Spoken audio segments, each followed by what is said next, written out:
go.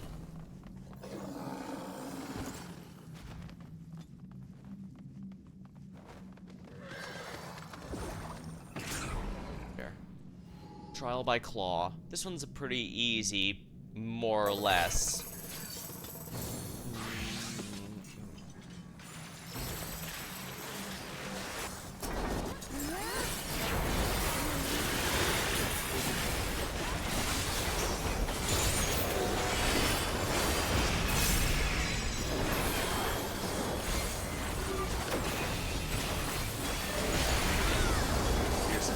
Here comes main mechanic. I can explain that once it happens. Alright, so yeah. He either does a stay away AoE or a get close AoE. And then he has crystals copy it. Later on he has them change their position. It's not a very difficult mechanic, but it can take some practice if you're not careful.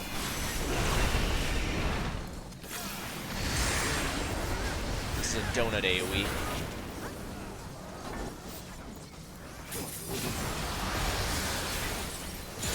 Yeah. Now the stones will turn green, they're gonna mimic it.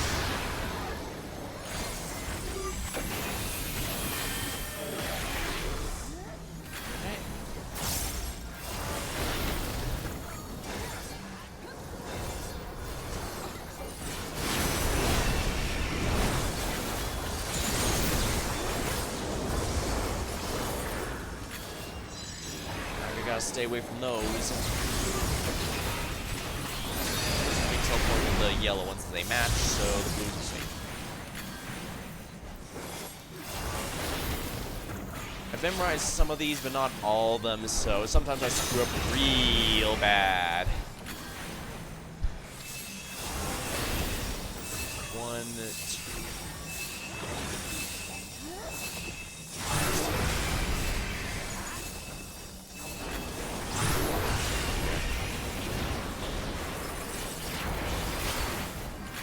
Here we go.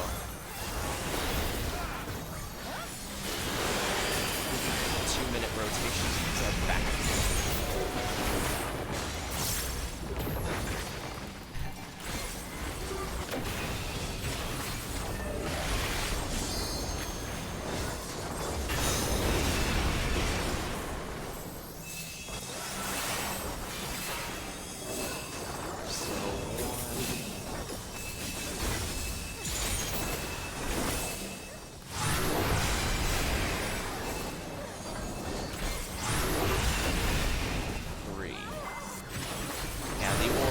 Go. Spin is a huge deal.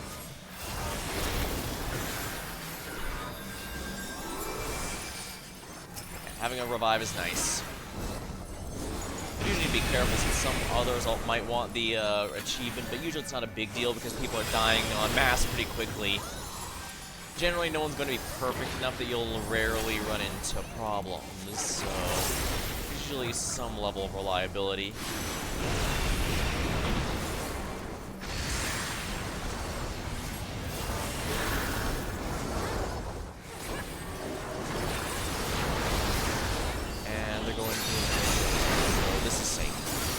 There we go. Alright, so 1 is safest all the way out. And all the way in is close. Good.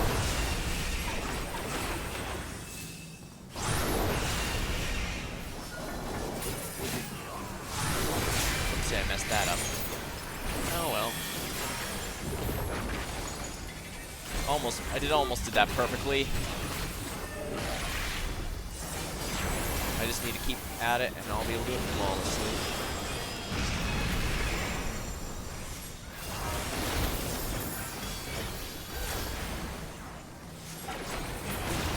Here we are.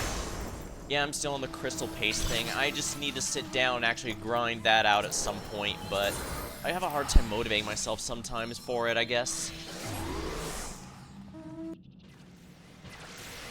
Oh well. Yeah, it looks like some people might be running out of time here.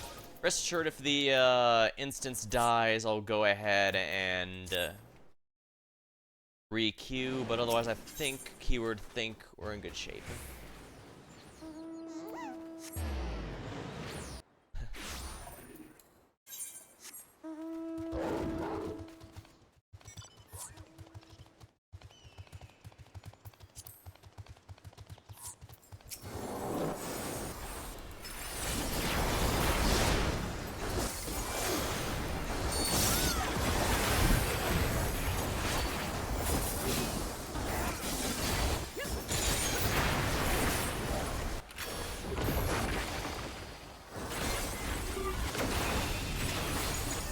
I hesitate to use my full rotation on enemies that die fairly quickly. But then again, it does feel like they rebalance these fates so that they'll finally not die within 2 seconds or not take 11 billion years, which was a bit of a problem. In fact, even during my previous streams, you could see it. A lot of times, they just straight up died before I could arrive.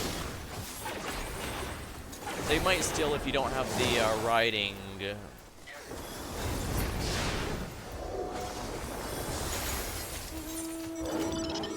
Mount zone.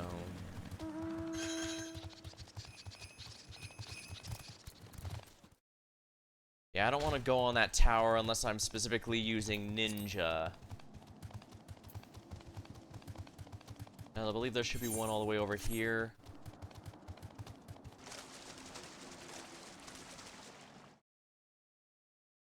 Yeah, it's between here, so I'd have seen it if it was here. And let's see here.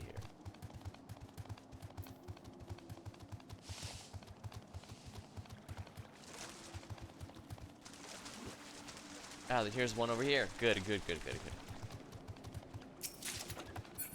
Usually it's ideal to get a bunch here.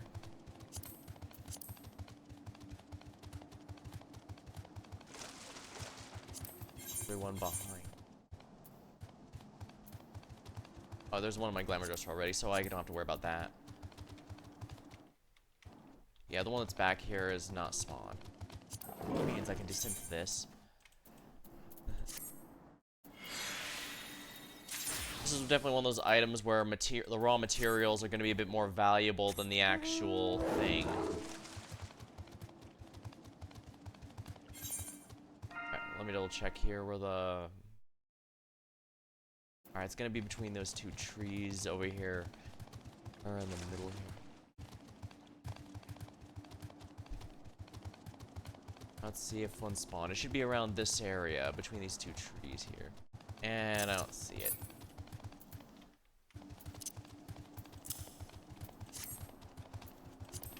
Now, what's the CE here? Eternal Watch. One... Might be one between these here.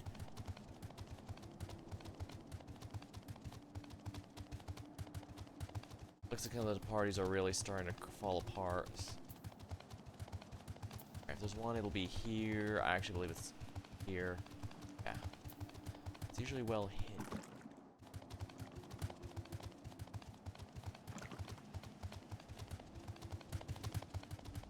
Gotta go up the stairs. There's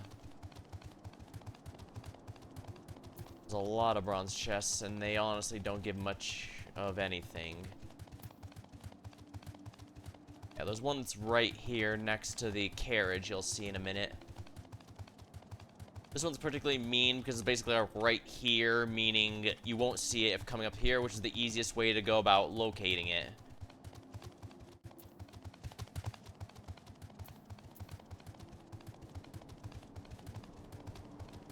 I believe one is right here, which it's not. Oh no, here it is. Magic prism resonance. It feels like the magic prisms are weirdly rare.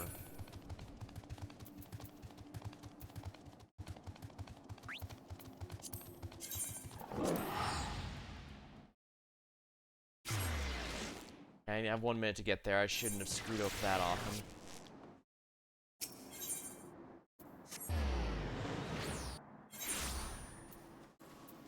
If I'm lucky, there'll be one here along the way. Because there's one that spawns basically right here. And it's not. Unfortunate. 40 seconds. Can I make it? Yeah, I spent too long there. It's easy to forget just how large this area is because there's just a lot of traveling.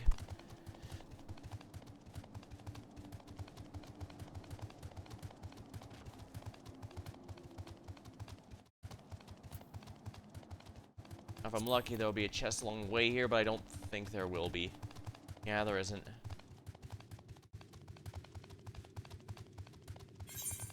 I'm 10, 9, 8, 7, 6, 5, 4. I'm not gonna make it. Damn it.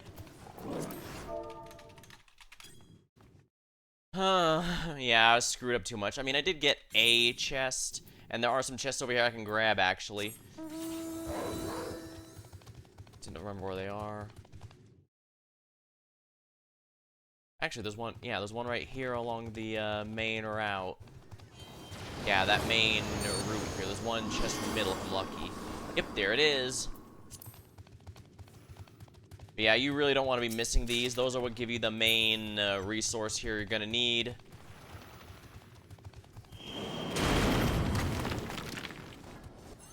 And yeah, the AoE attacks don't actually go outside the boss room, so it's not too bad there. And here we are. Now, if I'm lucky, there'll be one over there, but it looks like there isn't. Yeah, thankfully this area is fairly linear, so you don't have to worry about whether or not you can see them. You will see them. Yep, there's one right there.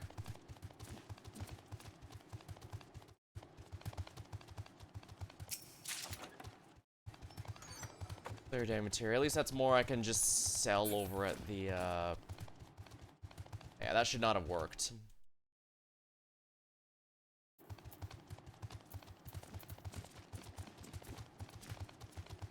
Yep, nothing here.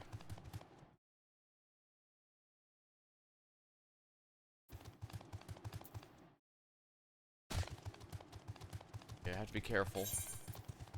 Some enemies check through... Here's one I was looking for. PD materia. Now that's just NPC vendor fodder.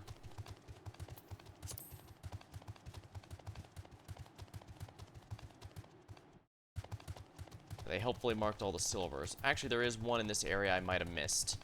I don't think it's been missed, but I'll be able to find out in short order. I mean, it's not like I have anything else to do right now, right?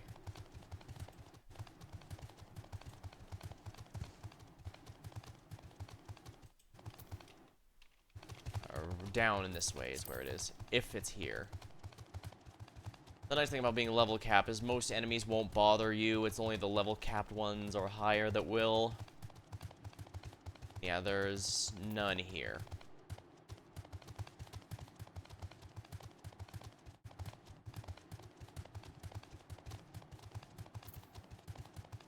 Well, at least what matters is I'm opening these chests slowly but surely, which of course means there's now going to be room for more to spawn where they were, in the hopes of getting something good. Which, spoiler for this area, there's not much that's worth too much here.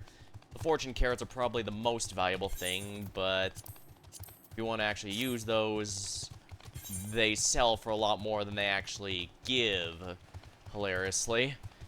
Yeah, I'm not joking. They're like 2 to 4 million. I think there might even be 4 million on my server since it's not as popular as it was. Doll head. Which is honestly really goofy. Because the most valuable thing you can get in there is only a few thousand K in value. It's rather ridiculous. Why would you want to use the carrot? Honestly, there's not much reason to use it unless you just want to. It does give you a lot of the gold currency, which is otherwise only from getting lucky with the pot chests or the carrot chests. But that's about it.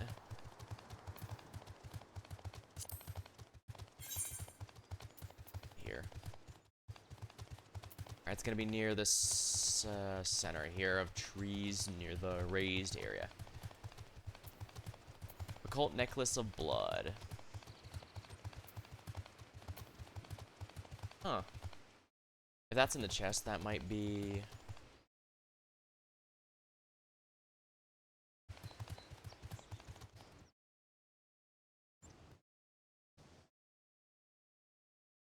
Specks of blood. Let's see that.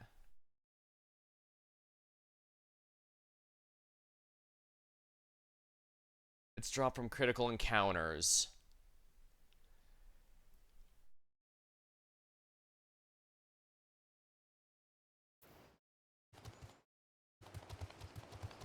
Yeah, if there was a chest over here, it'd be in roughly this area, which it isn't, so it's not here.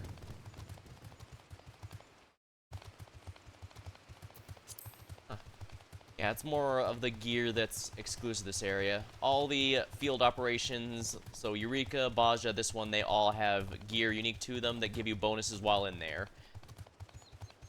And it is a very fairly significant bonus.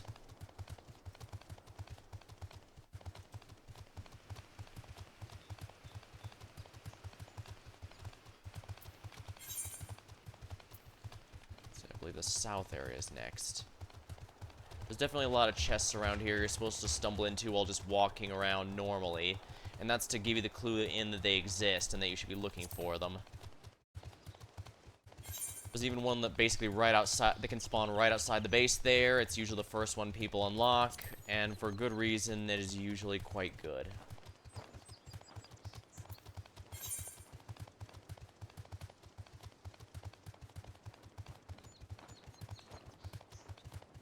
Looks like we have about 10 minutes to the next pot. Fate. I guess I can just do that one.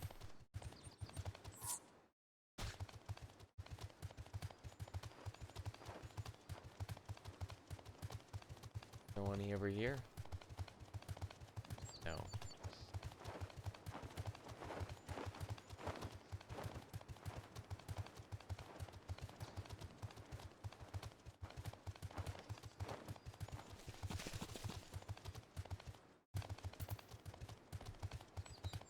The instance is starting to quiet up a bit, which could mean basically after an instance has been around for a while, it'll stop. The game will stop allowing new players to be spawned that queue up to spawn into it, and they will be moved to a newer instance.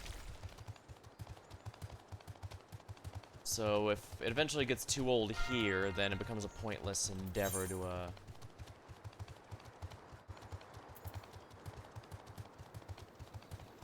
bridle. That's the Berserker.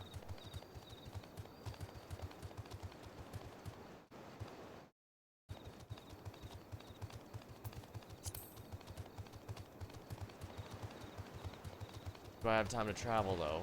Yeah, that's a big thing. You can't just consider, okay, do I have enough time to do what I'm doing here? You also have to consider travel time to get there. Even teleporting can take a bit.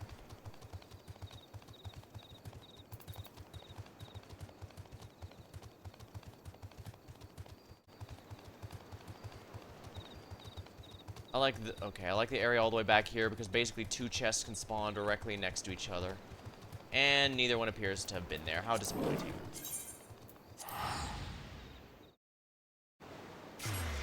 I have to check how good those necklaces are, but interesting that it says it here, it only drops from the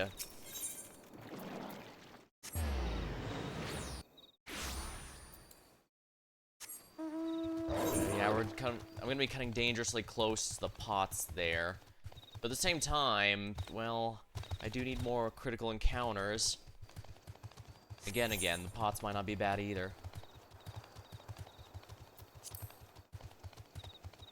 I think our party leader might not have noticed they've become party leader. Oak.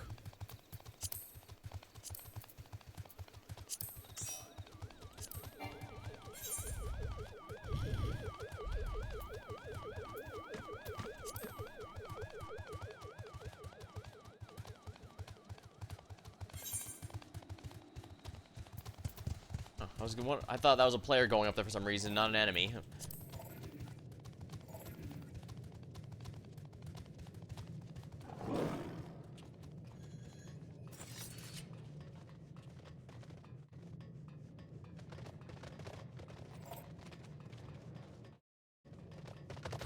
Phyrexian.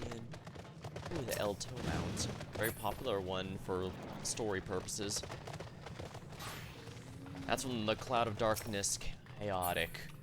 That's a very difficult one because it's basically a high-level raid, but it's for 24 players, so it's a pain in the ass.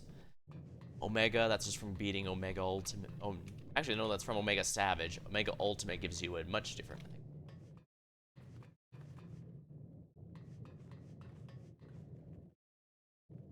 We're cutting it. I'm gonna be cutting it real close. I'll probably just miss the pot completely if I do this. Maybe I should just do the pots then. Yeah, you know what? Let's just go with pots. Good luck, everyone doing berserkers.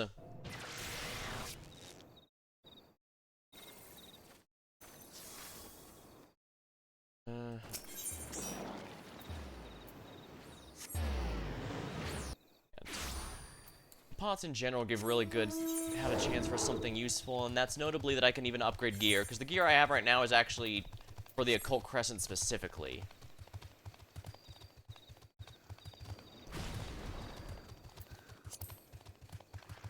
So if I can upgrade my gear, I actually get a very significant...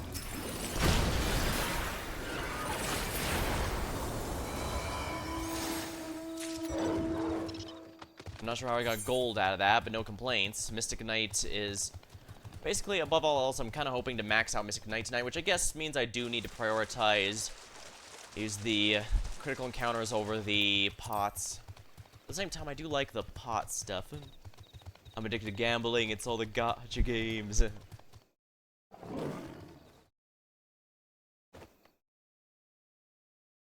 Dominatrix, I believe that's from Bahamut Savage. Jack all cards. That one's a pretty good... That requires getting a ton of triple triad cards, and it makes no mistake. That's really rough to get. Brotherhood, I believe that's a reputation quest. Sun Chaser. I have to look at that one. Makai Sage, that's a PvP title. Dead Man's Tale. Guy Singer, I believe that is a job class quest. Of the Twin Stars, definitely a job quest.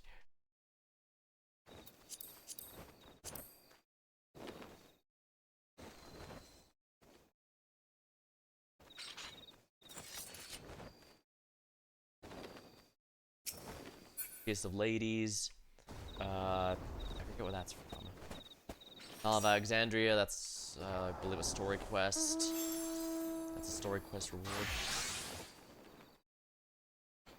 Of Stranger Shadow. I think that might be a job quest. Ink in the Grass. No idea for that one. I could look some of these up, but... Yeah, I'm definitely gonna have to start spending some of these gold and silver pieces.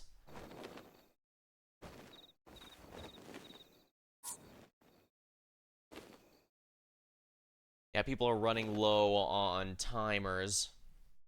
And there's some people saying LFG, but I think those are just parties that are also getting torn up, so it might be in my interests to leave and return after this. Because if no new players are being added to the instance, then all the parties are just going to dwindle, because you can only be in here for a limited amount of time before it auto-kicks you. Starcaller, that one is the summoner job quest. I remember that one. I know that's... I believe that one is a custom delivery quest.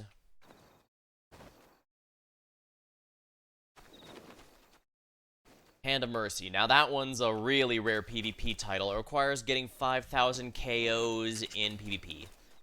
I've got about 2k of... towards my version of that achievement, so... But then again, I usually just do the daily. I don't queue up all the time, and even then, I sometimes skip if I'm just not feeling up to it, so... It's not like I've been purely doing PvPing all the time. Despite what some of the posts I've done have.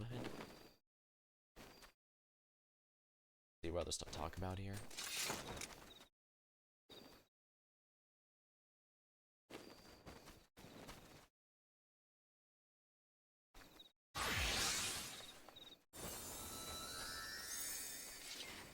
Beef skewers. Wait. Huh. Usually it's Lalafels that have the food names. I don't think that's even a lore thing. That's just something the player base does.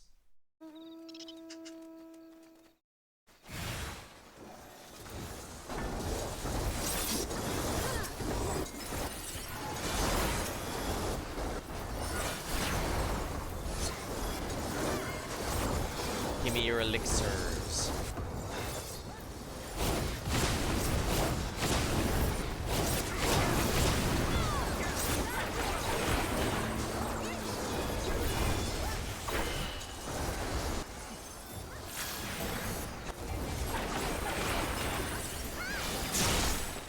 Yeah, they're melting these guys pretty easily.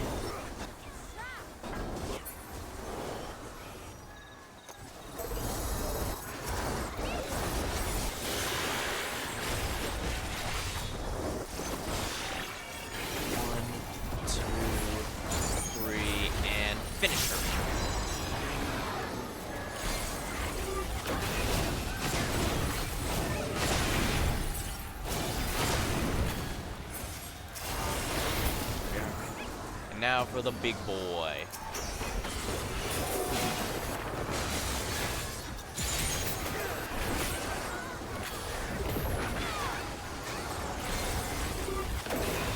As much as I love the pots, I really should focus the critical encounters. Like I said, that's particularly good for leveling in Phantom jobs, and 10 is actually a fairly noteworthy point, since that's, again, that's when I get the overemployed achievement. Oh, that's not a title, that's a title.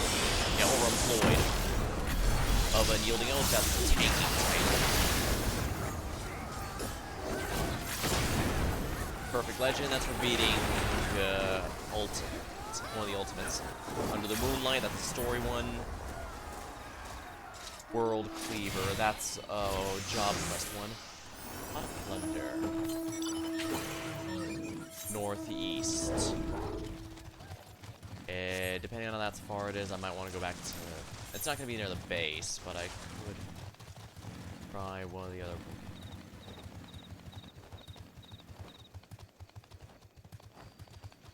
Alright, thankfully, these little guys do let you teleport to travel a bit more quickly. Alright, let's first of all try north.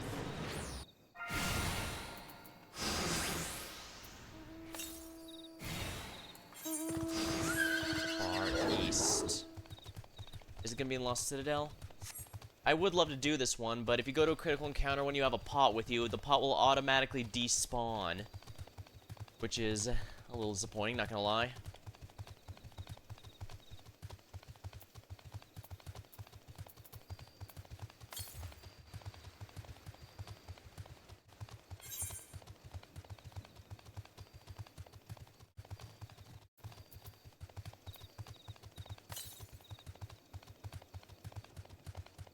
Southeast.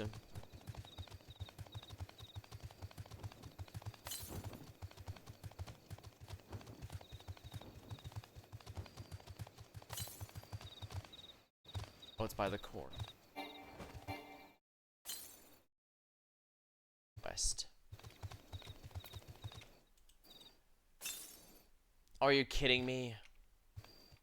Ah, it's right here.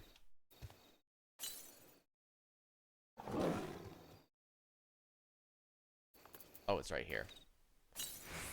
There it is, bronze. Oh, I'm actually very close to it. Oh, the loading screens alone would probably be less fast than just walking. Black Regimen. Interesting, the occult necklace does not come from any of this one, though. It only seems to come from the ones from the Lost Citadel. I wonder if that's supposed to say something. Well, no matter. I can have my cake and eat it with this. Just a bronze, which is unfortunate, but whatever.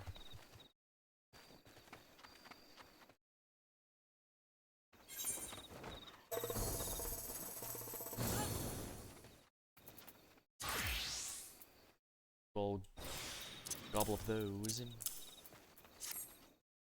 Delicious stuffed peppers.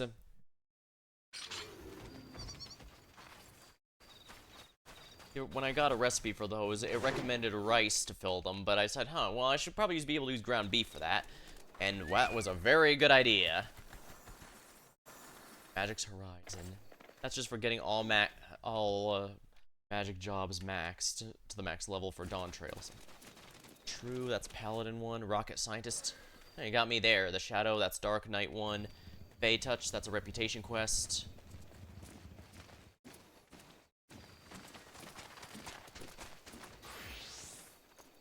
Trailblazer, you got me on that one. I don't know. Dungeon Master. That's just for doing a lot of dungeons, I think.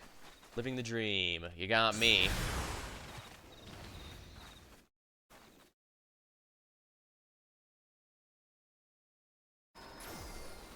This one's more of just a gauntlet. It has a boss technically, but that's only for half of it. First half is a gauntlet against all these chocobos.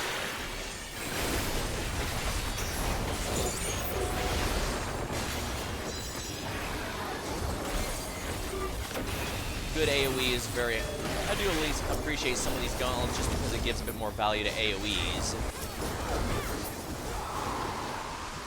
Alrighty.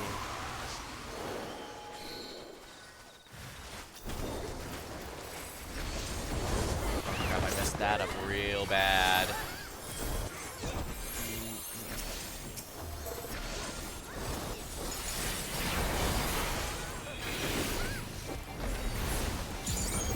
Time to burn. We're having chicken nuggets tonight. Chicken nuggets. No one revive this person? Guess I will.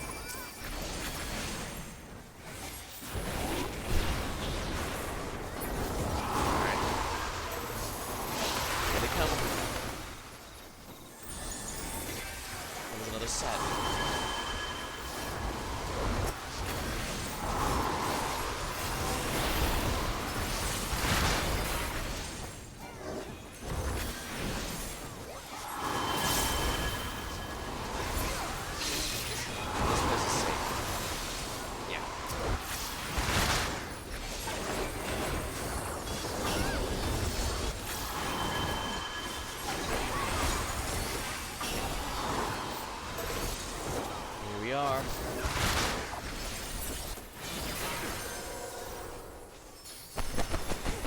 Here we are, the Black Star. Thankfully, this one is not nearly as frustrating as Red Shocktober from Balja.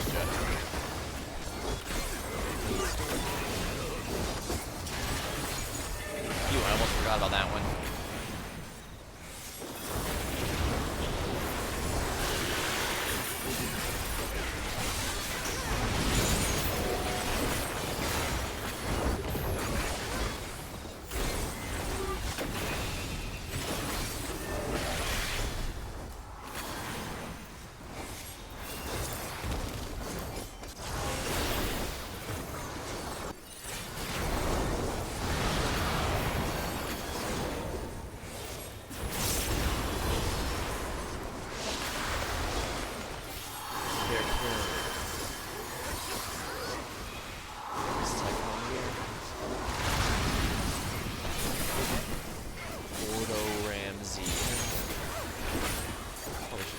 That's just a funny one.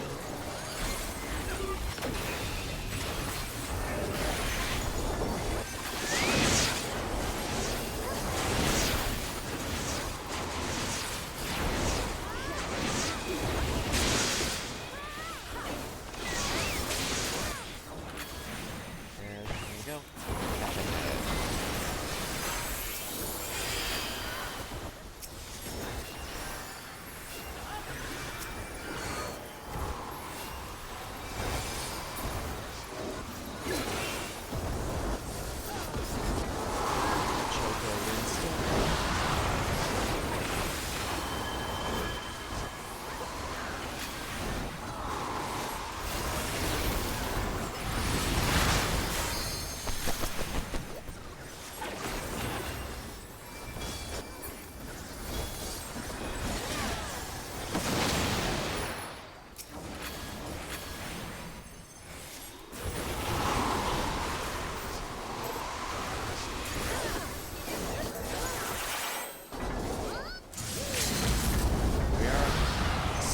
Storm.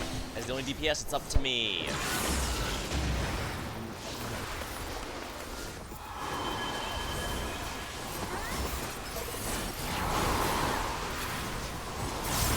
There we are.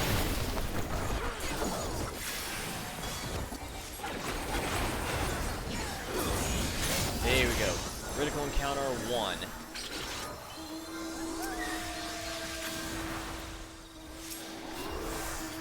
Inquisitor. That's from the 1.0. You literally can't get that anymore, so most people who have it will not will not stop using it, which makes sense. It's a sign of status.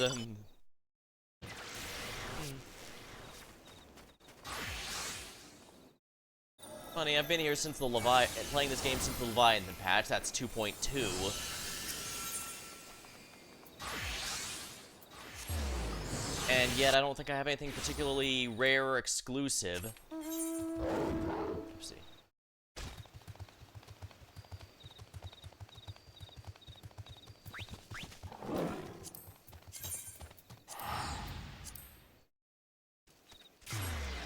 I guess I could easily fix that. Like, even if I just did half of the solo run for House of the Dead, Lonely Explorer, that is a genuinely rare title, but I guess the question is, why didn't I do it till now?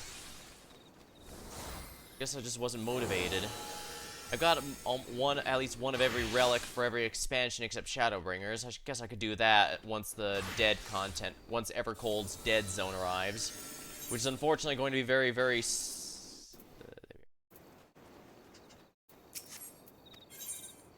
And unfortunately, while an expansion is good or bad, that doesn't change that way. Even after the 1.0, the 0.1 patch, it's pretty much a dead zone. Even for this expansion, I was streaming a lot, but that's also because I was catching up on a lot of content.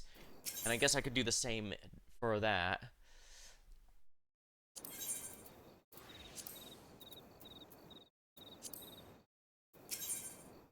Battlecraft items. Throw a fixative. You know what? I do need these to upgrade gear, so let's do it. Give me 5 bottles of the ethereal fixative. You can't accidentally sell it, I believe. Let me just make sure. Because some of the silver ones you can accidentally sell. Yeah, I can't accidentally sell that, thankfully. So I'll just have to keep that. Expedite. Occult Swift. Occult Quick.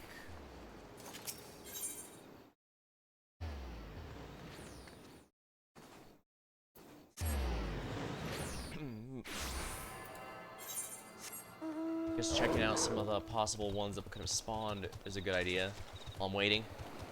But yeah, it looks like this instance is definitely slowly losing people. I don't think any new players are coming in.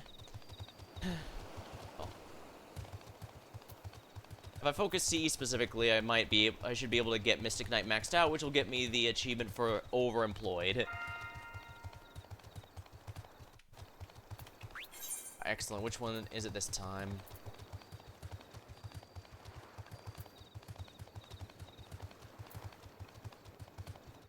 Shark Attack. This one's a bit rare, but it also drops some notes, so that could be nice. Yeah, I'm definitely going to be here for a good while, I can tell you that much. Just have to be careful.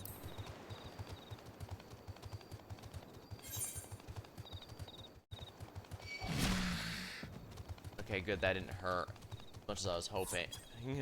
I mean, as much as I was worried. Was I hoping for pain? Are you more sadist or masochist? Now that's a rather interesting one. Oh dear. Yeah, we're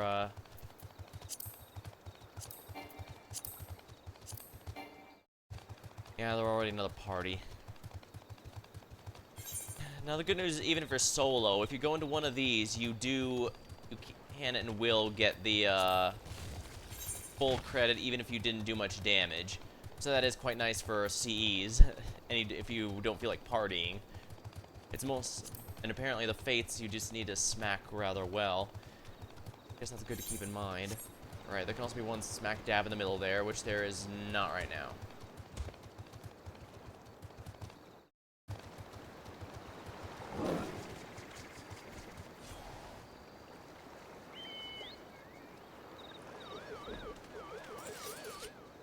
Let me grab a sip of my drink while we're waiting here.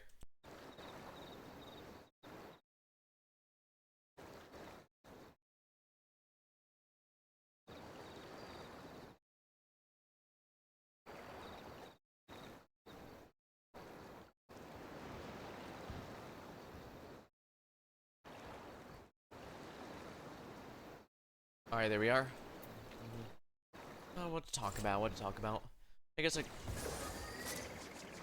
I guess we're playing for this game. I do intend to stick with this. We're still a ways away from the North Horn coming out, or yeah, the North Horn, I think it is. And that's also kind of the reason I'm doing this and not Eureka or Boz or something other like that I could easily grind mindlessly. Because anything I do, this is, even though the expansion is at its coming to a close, this is still relevant content. So anything I do here will make the North Horn easier and be a lot easier to handle. I don't know why I kept calling it the North Face. I guess because there's, I don't know, parts of the head, a horn and a face. And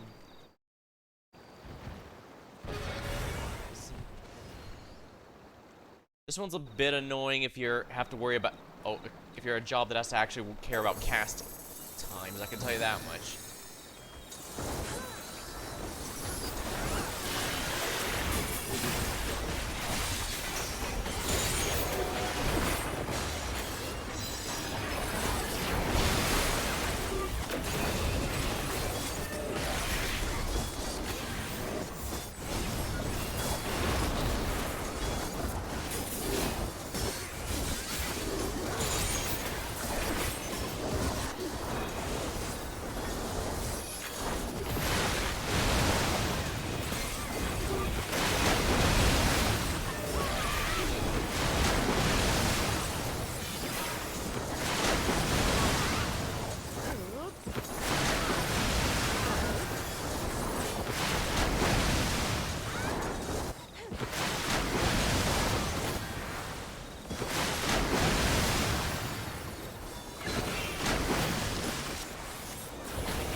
Right, this guy's actually got ads.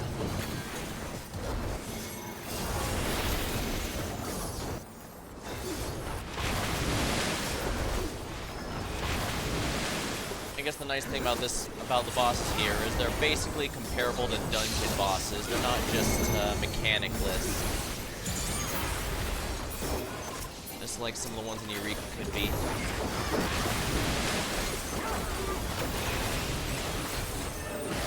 I'm taking a lot of damage right now.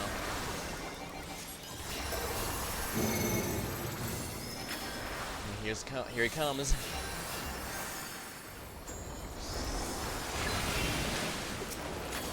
I should really keep the shield up.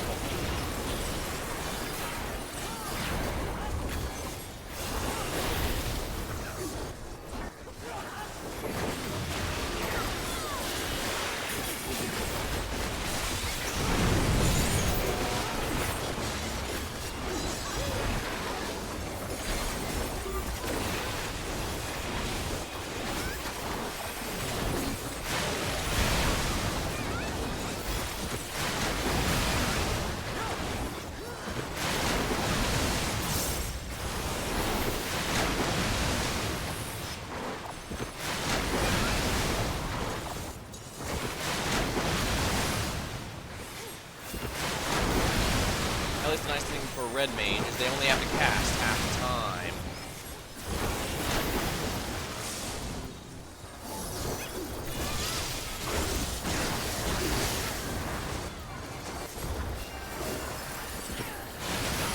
Hydro Cleave. Cleave.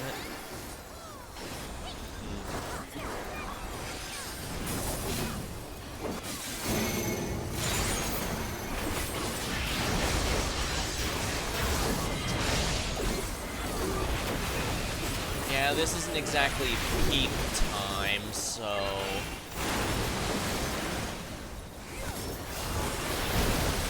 it makes sense this isn't going to be as populated as it would be on the weekend. But I got Pathfinder planned this weekend. Oh yeah, I mentioned it before, but I guess I'll be here. At the time of streaming, I'm going to be streaming this weekend, but after that I'm going to be taking the week for family stuff, so I'll be back later next week. I might get some a bit after, so I don't leave right away, but Monday and Tuesday are always a bit iffy. on my current schedule, so I can't make guarantees there. And if it is, I can't make anything with an actual commitment to it, because again, then I'm going to be leaving. The travel, and I won't be able to, so I don't want to start anything that's going to require me to, there we go. Ah, lovely.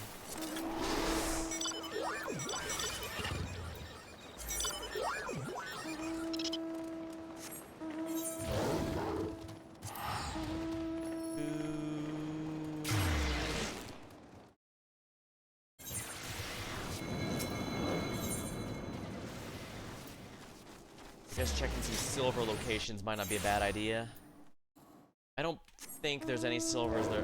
I guess there's a way to check, actually. What am I doing? Yeah, if you die, you still have to repair your stuff, so... Oh, let's do this. Alright, let's check. Zero silver coffers.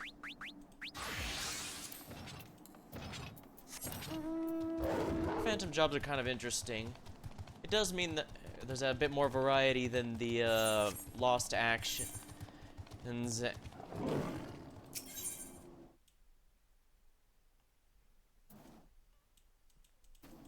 Stuff with for Eureka Boss, since there wasn't honestly much variety, but at the same time, Cannoneer and Chemist are the real meta ones here.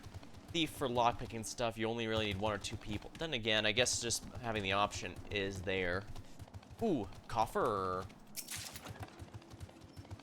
13 bronze coffers. 12 now.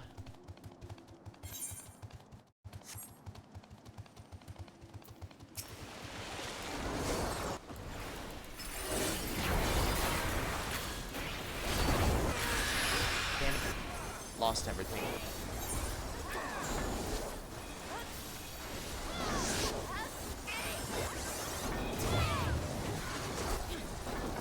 Yeah, there's gonna be likely be a CE soon, and they're gonna force us to choose between the pots and not. I'll go for the pot, I guess, since I guess one nice perk. I guess a nice perk about a dying instance is that there's a lot less competition for this good stuff.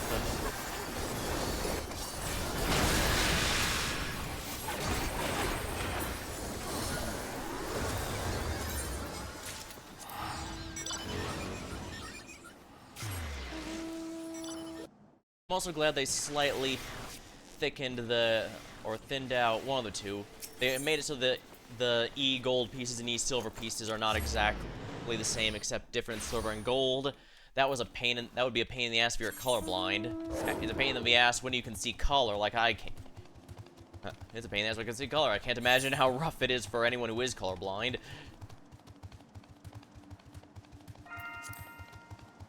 Yeah, they usually have a CE roughly at the time of the pots. Auroral Mirages. This is what you need, the weather you need in order to enter the Fork Tower Blood. You need, it lets you go with a minimum of 12 people, but the boss to fight there has a minimum body count of something like 24. Or something, 16, 24, something like that. So, unfortunately, yeah. Crawling Death. I don't mind missing that one. That one's not very fun, although it's not too rough either. It's very bad at it.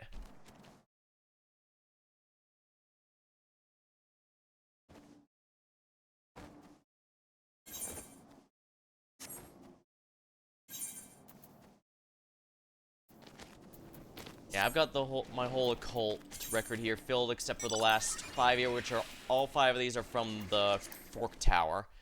So I'd need to join a Discord server, join to that. Right now, it's universally hated, but I'm willing to bet in a couple of years or so, people say that it's peak content, that it's good they refuse to compromise on,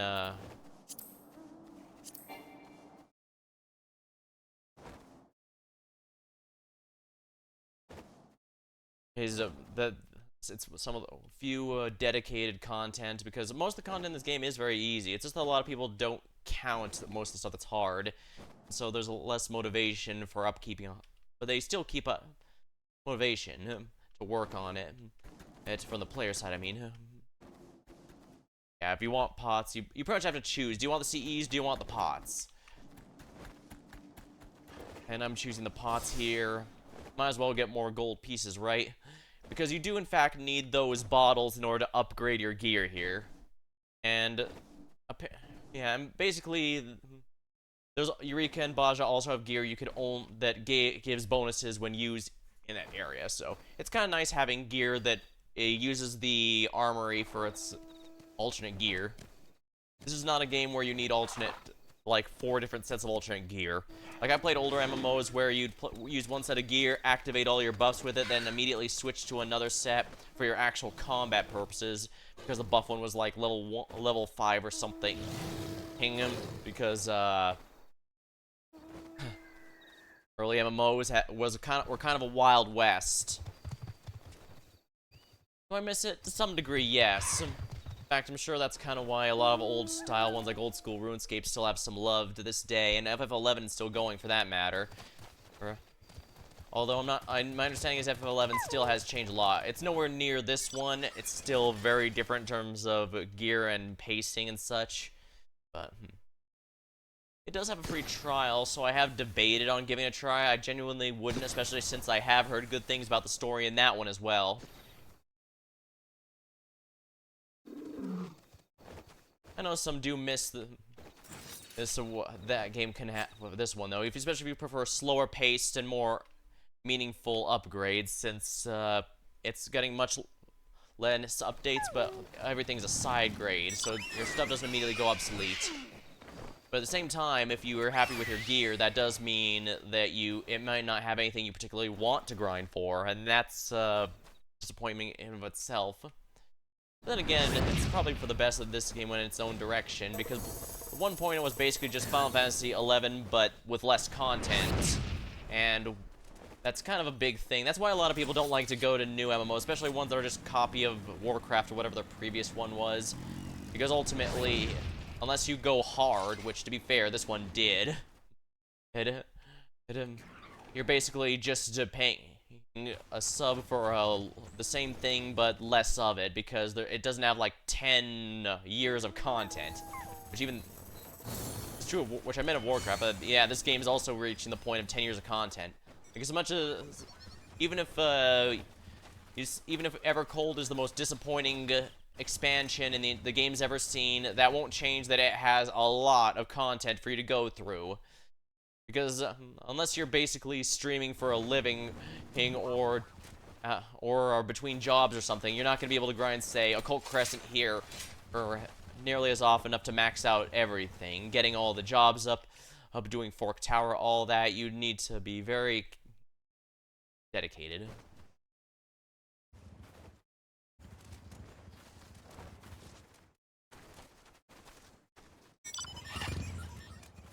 There's always someone in the frog suit. I don't mean the, and I know I don't mean a scuba suit or whatever. I mean a literal frog suit.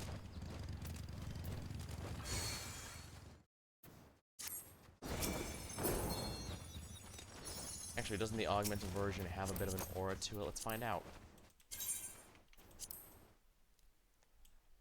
No, but it does glow, I guess.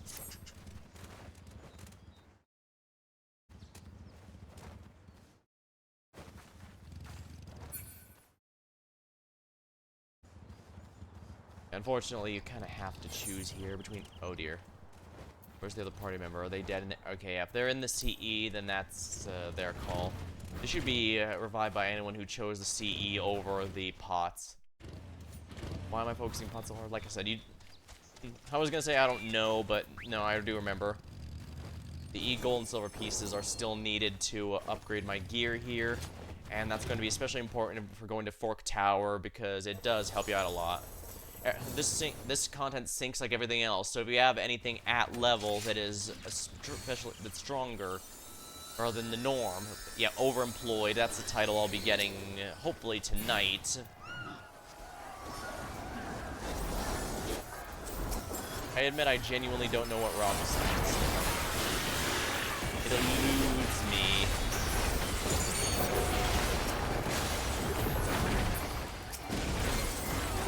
I don't expect mage. Or it just seems to be that some mysterious owner of this place is made a preservation of the White Mage Society, the Black Mage Society, and the Scholar Society from before the War of the Magi that caused them all to get in trouble. And caused a calamity, so...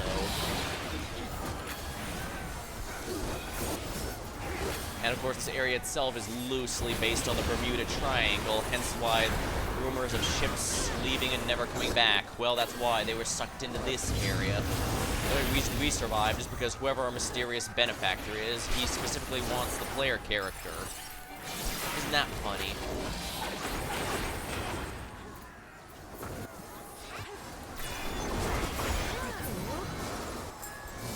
There we are. I actually did not get one. Interesting. Well, not a big deal. A little disappointing, but not a huge problem. Yeah, if I focus on CEs pretty hard, I'm pretty sure I can get my Mystic Knight level hold up maxed out tonight, and then and that'll be really nice.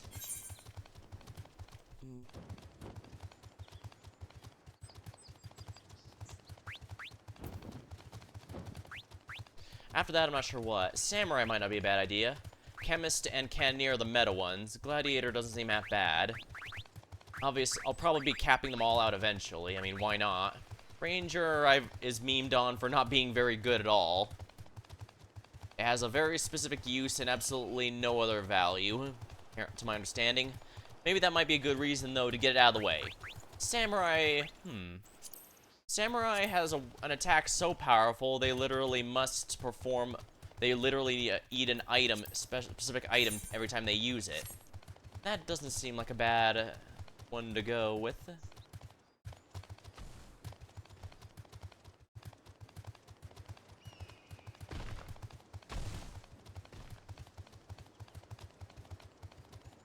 Yeah, only old MMOs have you needing stuff. Like, I remember when I did the old S&T MMO, that was one of the first ones. That was one of my earlier ones. I don't remember the exact first one. It's been so many. Yeah. There's one of the earlier ones. And I know there's Ultima, but I don't remember if that one was actually first or if I was in there later. The Ultima Online was around for quite a while. I mean, it's kind of like EverQuest. It is memorable largely just because very few lasted as long as it did.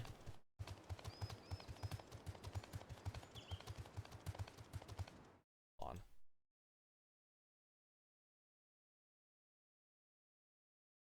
Yeah, if it's not here, it's probably not here. Like, if I can't see it here, it's not here. Funny, there's one that's so close to that ether. Yeah, there's a couple that are really close to the ether gems. Unfortunate.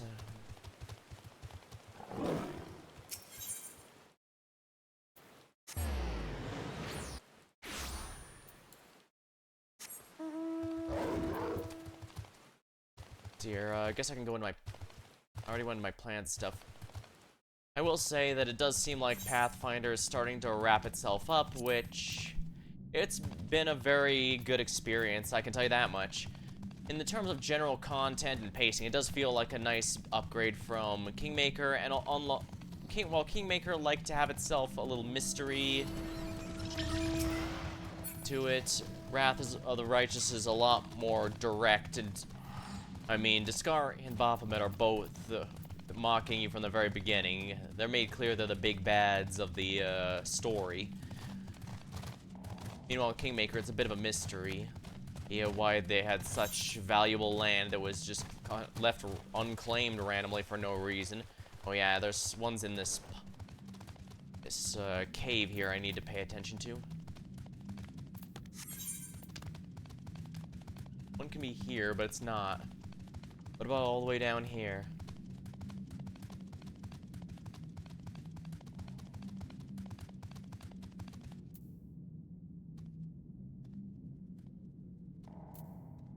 Yeah, it'd be around here somewhere if it was here. Unfortunate. I'm not worried about fates as much since they don't give nearly as much, but they do. The fates themselves do add up. So even if it's not quite as much as a critical encounter, they are still very nice to have.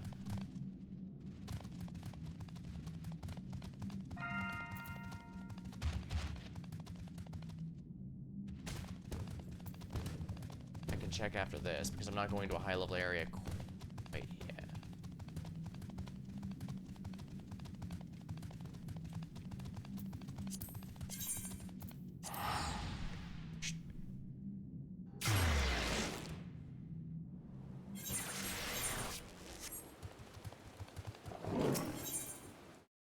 On the hunt.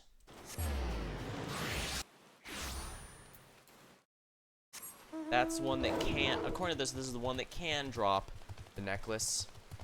It's an extremely rare chance, though. Allegedly, it can come from chests and stuff.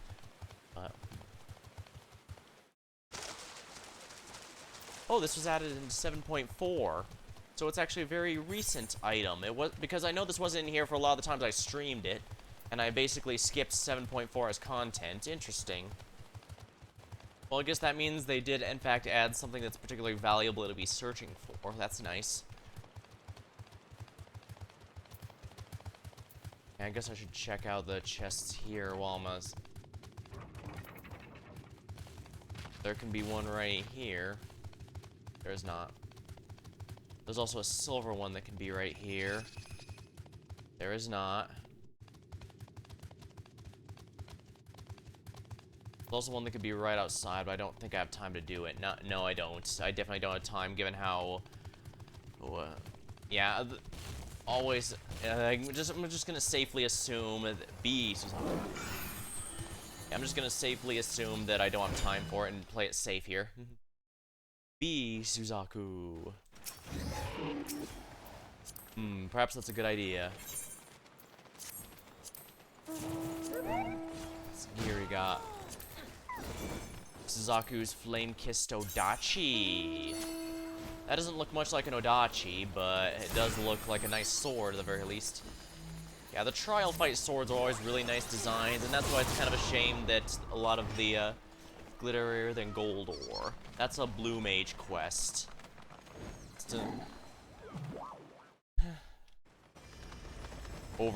It sure would be nice to be overemployed, I can tell you that much. Ambitious Angler, that's of course another fishing achievement. Fishing has a lot of dedicated achievements that are unique even among gatherers, and that's for a rather obvious reason, I imagine. Bug Boy, that's from Chocobo Racing. Chocobo Racing is basically a crappy Mario Kart clone that supposedly was only worked on by one person. That person then left the company, and so basically no one is upkeeping that content. On one hand, it does mean that you don't have to worry about anything throwing off your groove if you are enjoying it, but it also means there's nothing new if you don't particularly enjoy it, so which also means nothing's gonna really change your mind.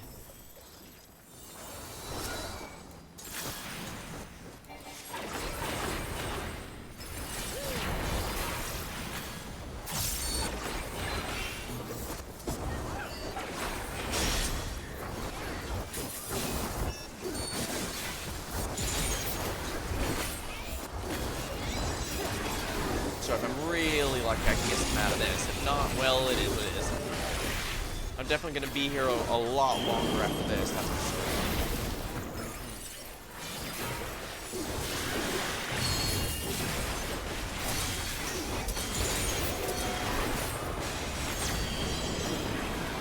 I'm sure using white magic against a white mage built construct is in no way a bad idea.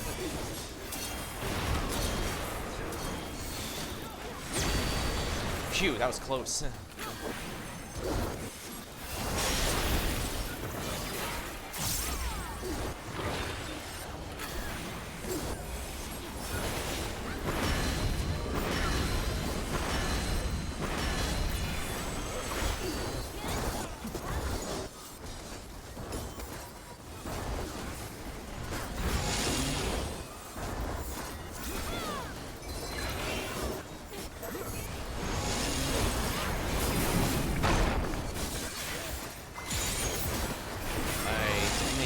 this one was safe.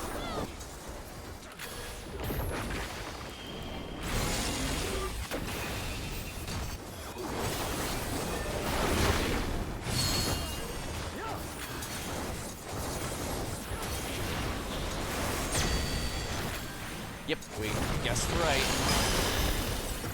The shell game is our win.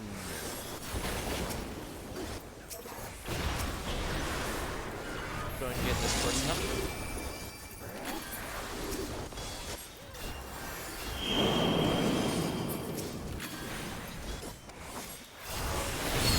Yeah. No, wanna know why I kept insisting it was absurdly easy to get the Dead Man's Tale title I got here? There's always gonna be a handful of people regularly. So if you're paying attention to it, even just remotely.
Thankfully, a lot of people are usually willing to revive here.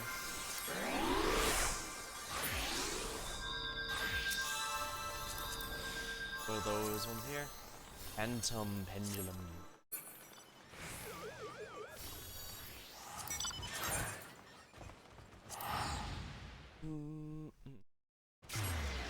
That was nice, at least. Yeah, as you can see, I'm getting a lot more experience from CEs than Fates.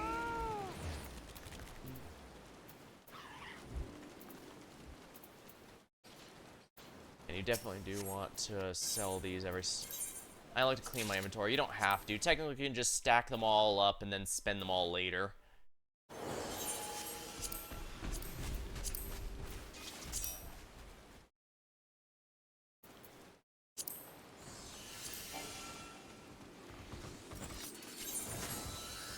Oh, I forgot, didn't realize that person left. Oh well.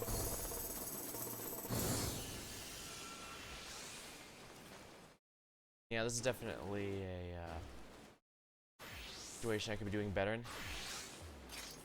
Deep Canal Raider. That's for that's from treasure map stuff. Might as well sell these useless ones. Yeah, only a handful of these are actually useful. Alright. If you want to be a gracious host, knight.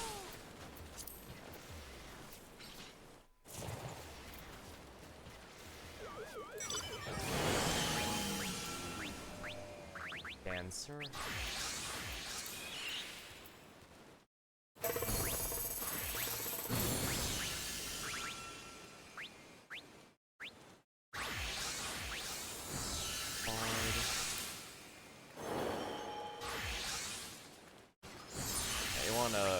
Buff the whole party where possible.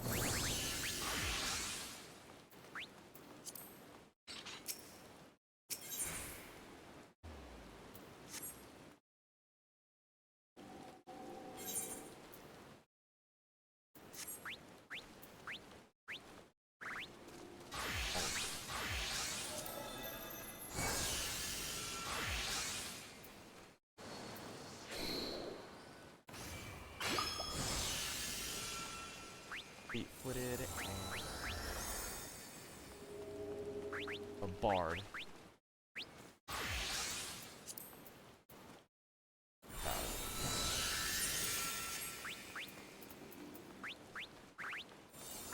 Level 15 for the freelancer is the one that's able to cast all 4 of those team-wide buffs necessary. So it's a very good quality of life if you max everything. I'm guessing once they add more things. I'm glad once they add more phantom jobs come the Northhorn, it'll be a bit easier.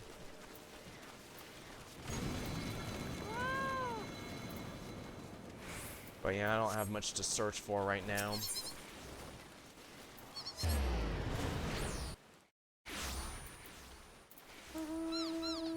I do have the Door of Fate's title, but I believe that one's not very rare at all.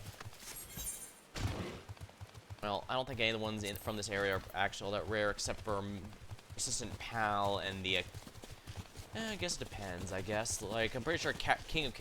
or Queen of Cast Among Castaways is a pretty rare one.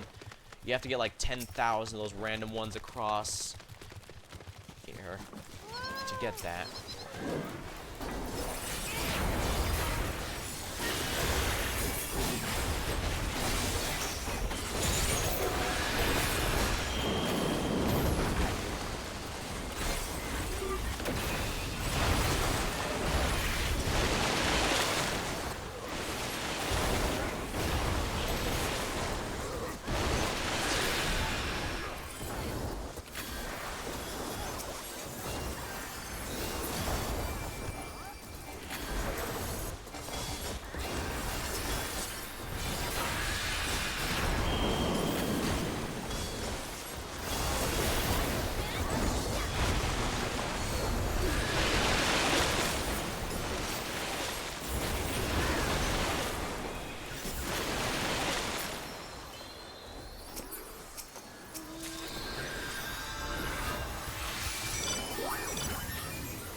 When you're party leader, you have to pay attention to the chat regularly.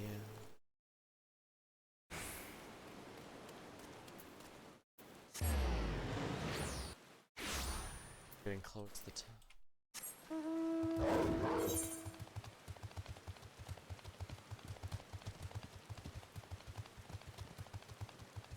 Bots are next.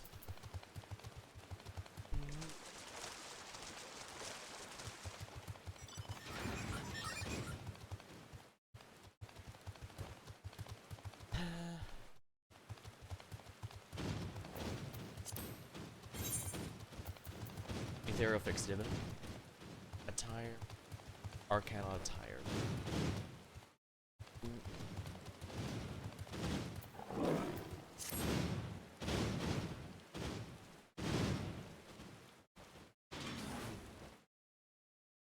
Lots up soon, so definitely time coming up.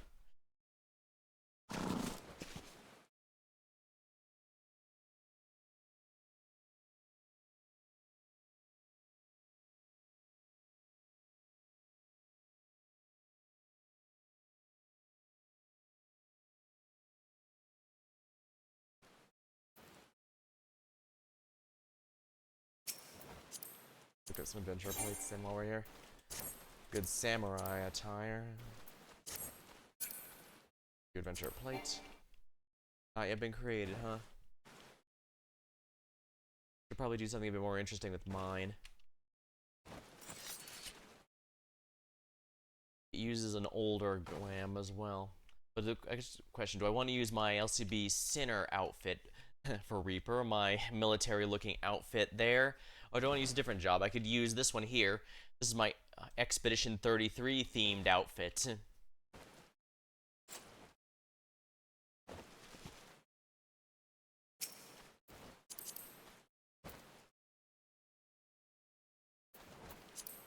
Phantom Geomancer.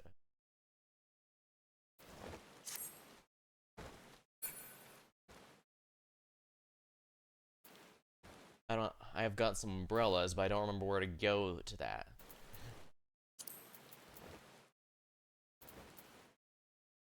Fashion accessories, yeah, here. Yeah, I got the new back. I guess I should record this posterity, now that I imagine everyone's gonna be too bothered by it. But basically, when the patch, the 0.5 patch first dropped, everyone was given the Senior Otter Pack accessory I got here. Which was a bit of a surprise, because you see, this was actually meant to be from the Make It Rain event, a gold saucer event, but they forgot to give it, they messed up and everyone's given to it automatically. Technically speaking, if you equipped it and never took it off, you won't lose it until you took it off. So, there was definitely a way to cheese some free glamour out of it, although, like all event stuff, it's free. When you do it, you just have to do the event, and it's a very short one if we're honest here.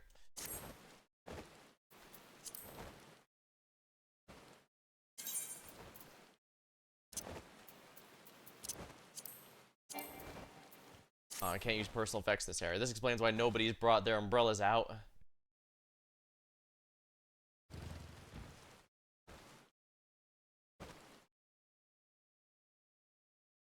I think, let's see here, content-wise, this was one of the last things that they're going to be finishing. I imagine there's going to be a decent bit in the North Horn to go through, so I'm not going to do all of it on stream, especially since a lot of it is just grinding. And while I don't mind mindless grinding, it's not necessarily specific, so I'm not forcing myself to do the story on stream, since I have even in this one, it was specifically meant for you to get certain levels before moving on, because a number of the places you had to go to activate were actually quite dangerous if you weren't the right level. Enemies have enhanced vision, enhanced ways to scan for you if you're not there. They just go Enemies in this game, let me start again. Enemies in this game can track you through sight, sound, smell, and blood. By which I mean, if you're low on HP, they will notice you more quickly. Which is especially bad, since obviously they'll want to finish you off.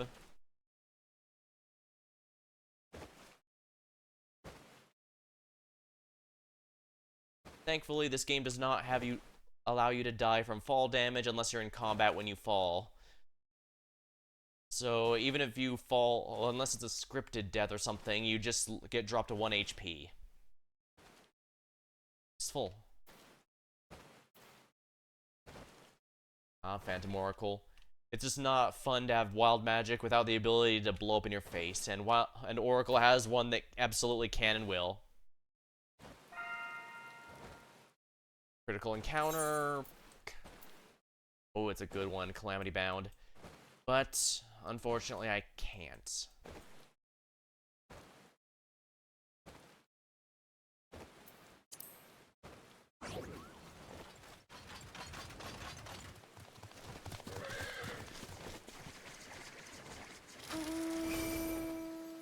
I don't want to miss the pots, because this is probably the last one I'm going to be doing before I head out and re-instance.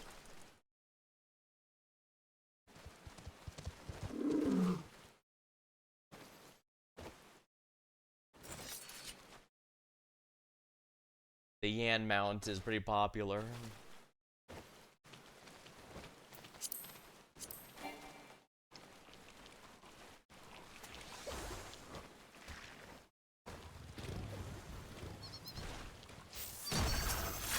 Did someone lure that thing in here, or did they,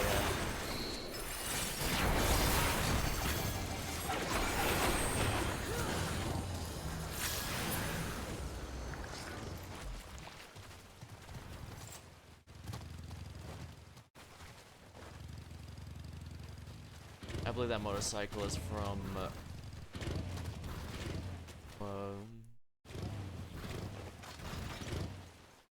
Island Sanctuary, yeah, that's right. And I've already gotten it. Howler, I think that's a West title. Fabulously Feral. I think that might be a Gold Saucer title, but I don't remember. Mentors, that just requires doing a few hundred mentor roulettes.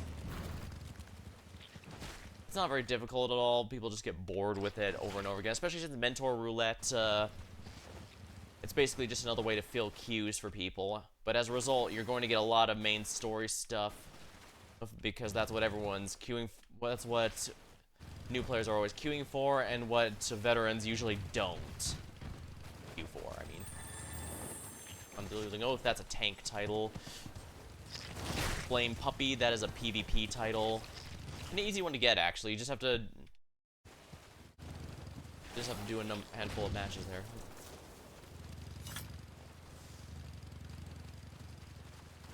Unbeliever. That is a story title, I believe.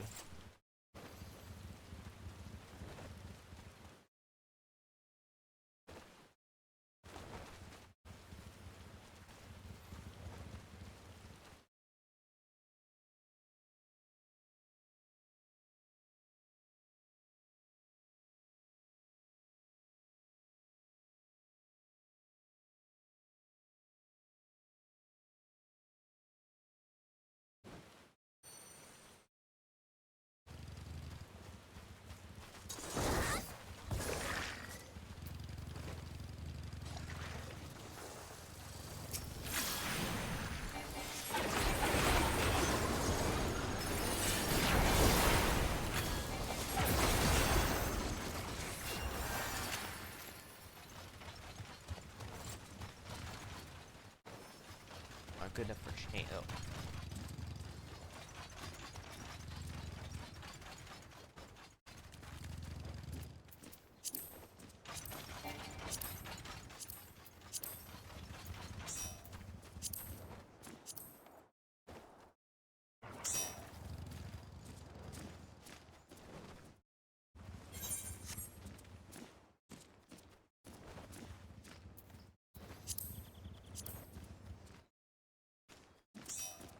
Hey, the party's coming back together. There's probably other parties that got torn apart, I suppose. Yeah.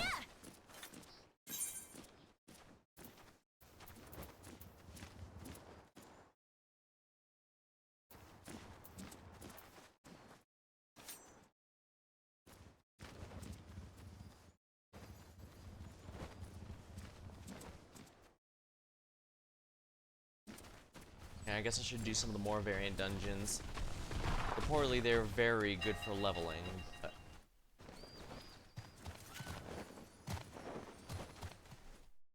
Well, my jobs are all maxed out, so I don't really need them. Well, I suppose since Zadnor and Bajja were good places to level from Shadowbringers to Endwalker levels, it stands to reason this area would also be very good for leveling come next expansion.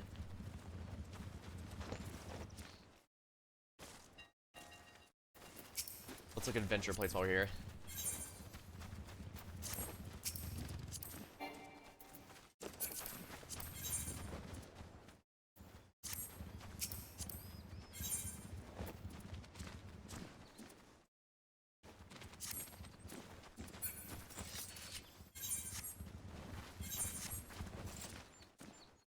I have not upgraded my gear as much as I should have. I'm sorry. It's a very poor showing for me. I do appreciate that these silver and gold pieces use up their own inventory rather than using up, you know, space in my actual inventory. Like, I still have a bunch of crappy inventory items from,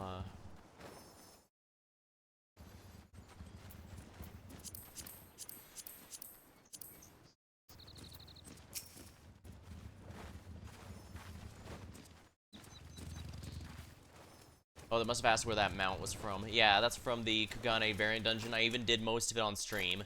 I didn't dedicate myself to 100% clear, but it does feel nice having dungeons you can actually solo, and they're actually designed for that. Although I suppose that one I could farm specifically for the purposes of getting certain things there. Variant dungeons do have some reasonably valuable things you can sell, as well as just generally useful materials.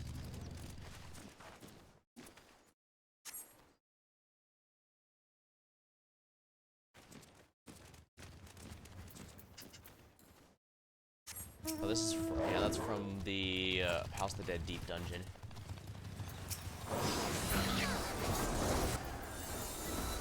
Yeah, knife pin rear mount there from Gold Saucer.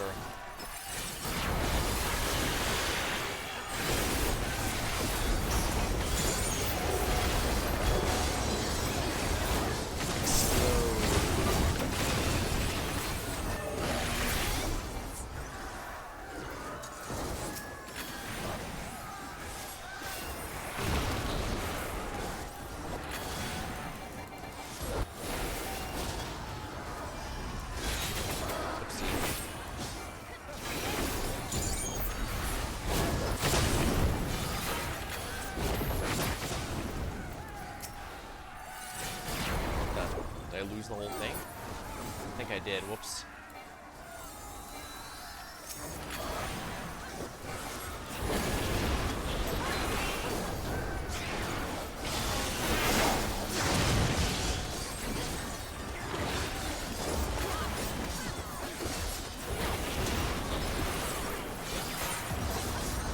No one's in Fork Towers. Are they?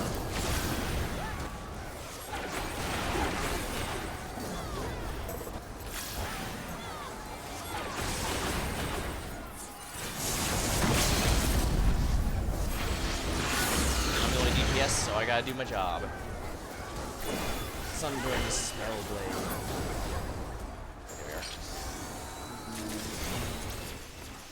Beating pots. And I got one. Give me an elixir, I'll make it worth your while.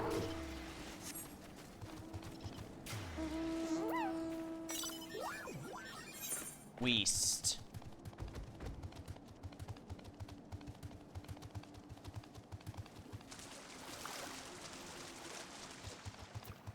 Holy Spellblade.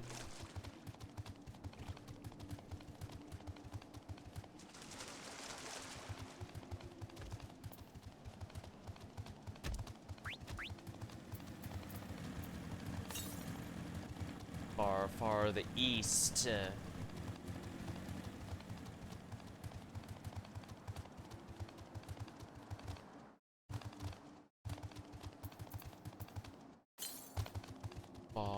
Far the east.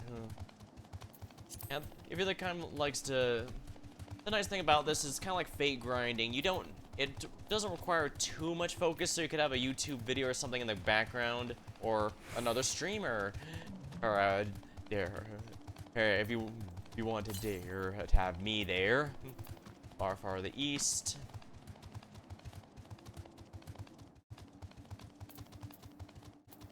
Hey. While getting done.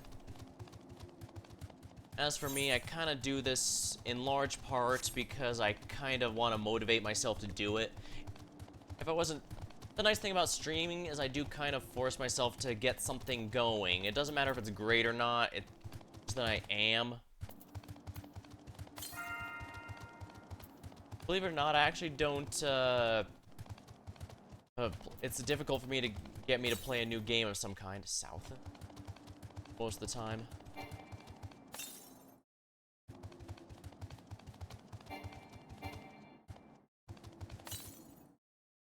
Immediately the north.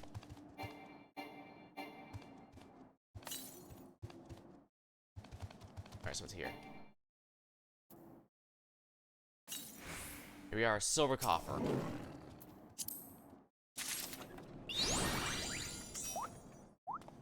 Thank you for the elixir.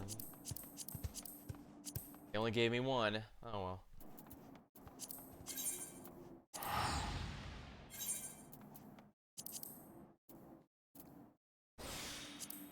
Probably shouldn't have used the Ronique steak, but oh well. I don't craft enough for this, and if we're honest, I have some better crafting foods if I need that, so I usually just use the food to help me time the stuff, since it's very, very easy for me to forget. I guess while I'm here, I should swap back to these jobs here and start refreshing the buffs for the party. Nice thing is it should buff the party wherever they are, which is quite nice.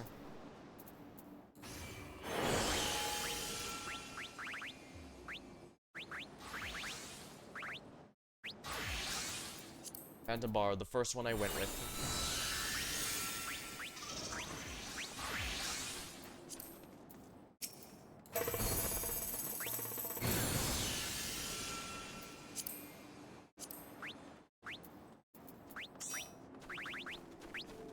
party filling up.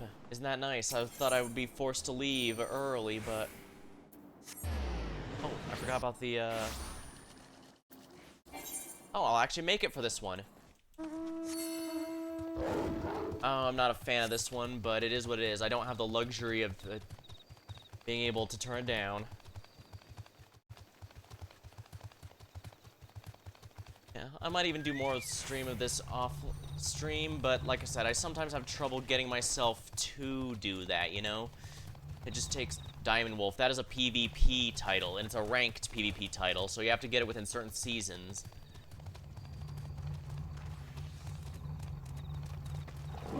So that's a pretty good one right there. Monster Hunter, that's from the crossover with Wilds recently, Arkveld.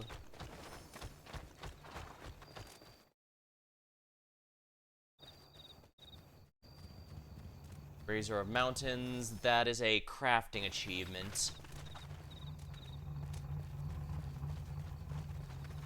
Here we are.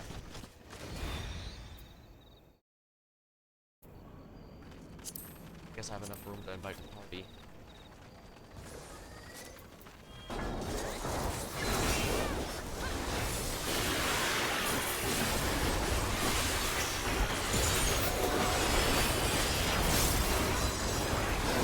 Middle lamplight.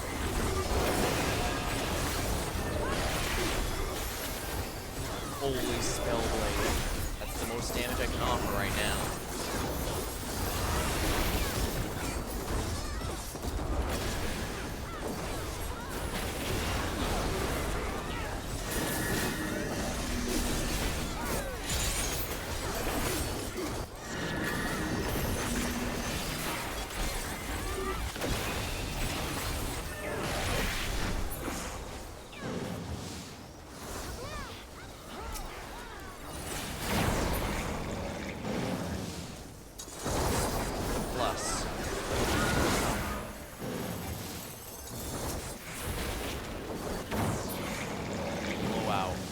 And we need to be in close here.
Oh crap. Actually, I'm already full, so I can't take any more LGs. Isn't that nice? And like I said, I was genuinely expecting this to be a dying instance, but perhaps it was just unlucky. I'm just usually wary whenever I look in and see, okay, that area is clearly getting close to the end.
Occult return.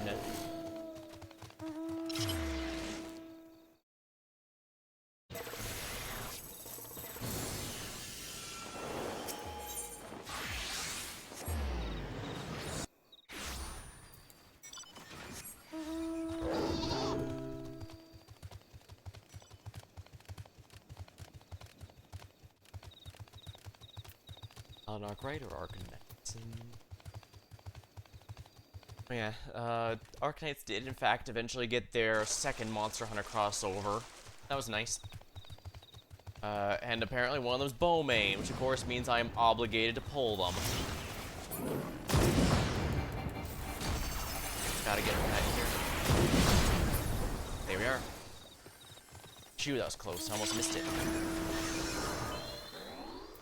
8k out of 9k HP, XP. So Mystic Knight's almost maxed, and I've almost got myself the title for overemployed. And that's how you know it's a fantasy, to be actually overemployed. Well, actually, would that be a bad thing?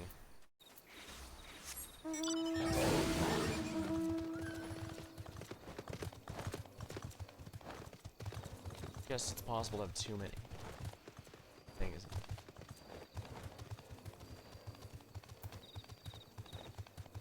I mentioned the reason I stream as a hobby is I'm not sure I want to turn into actual work like my actual job, which honestly isn't even anything worth about. Dry cleaning.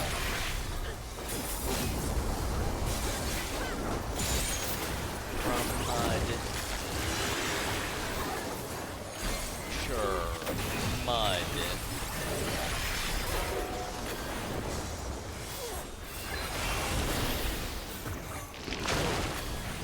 The ninjas are all quite nice, I must say.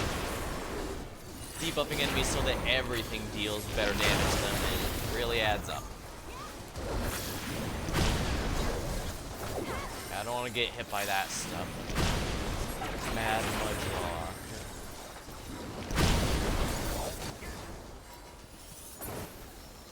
Charge, Holy Spirit Raid.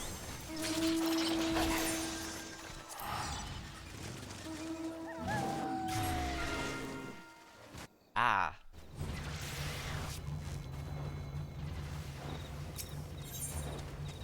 Ooh, Curse Concern, my favorites. Huh, feels like this one's a lot more rare. Maybe it was always rare and I just always remember it because it's my favorite one. Oh well.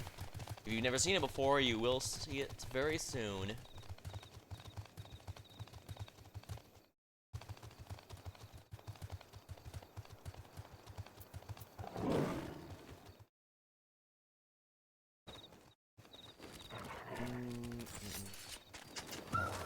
I'm gonna grab a sip of my drink while we wait.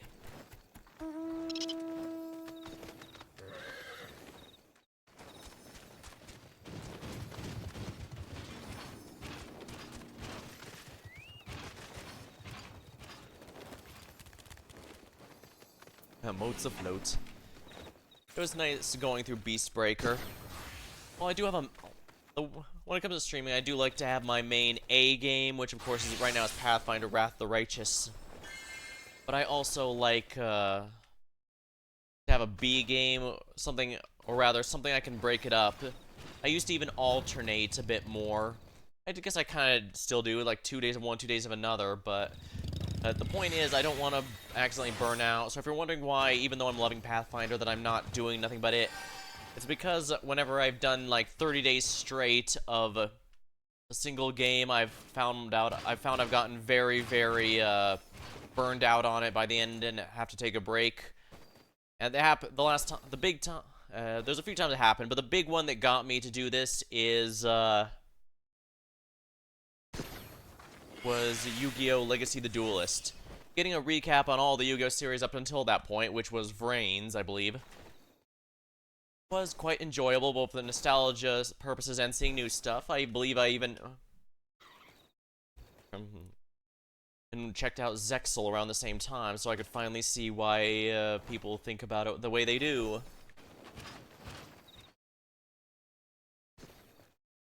But yeah, I ended up needing to take a big break in between at one point, just because dueling over and over again each night for basically a whole month's worth of nights was just too much. Especially since back then I tried to do it a bit more often than I do now.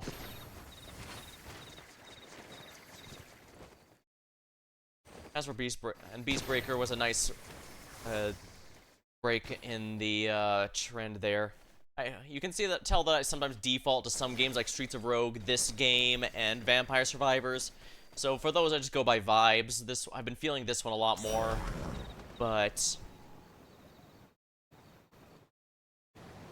yeah, I have a B game basically entirely for that reason, so I don't burn out on Pathfinder. It basically means the game takes 3 freaking months to finish. Holy crap.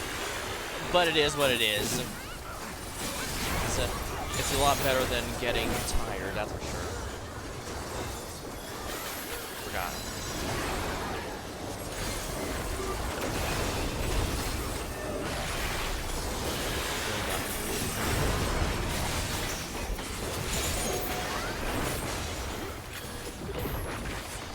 The fire.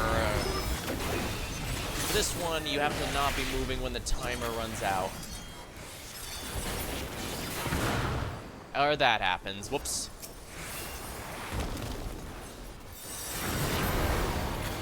Still, it's a good demonstration. Ice. For this one, you have to be moving. And the thing to know about the fire mechanic, even auto-attacking counts as moving. So if you're a melee job, that's actually something that's probably going to get you at least once. Because it's easy to forget, oh wait, I automatically do this, don't I? And the turtle shell.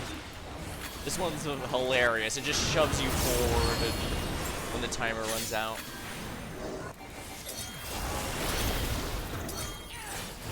At Beastbreaker, I'm really glad I decided to pick up because there really is no game like it.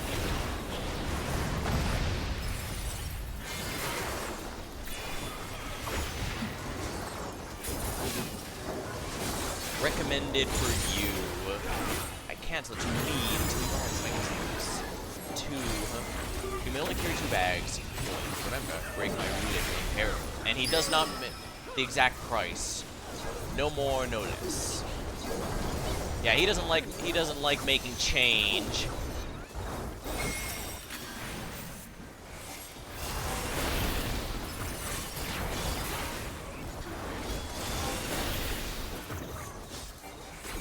Nor does he take tips.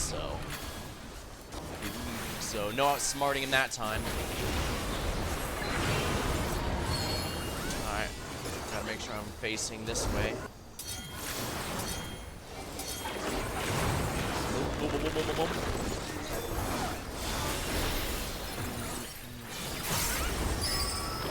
Dear customers, you know the value of these 2 penny inflation. So he's gonna push back from the 2nd penny.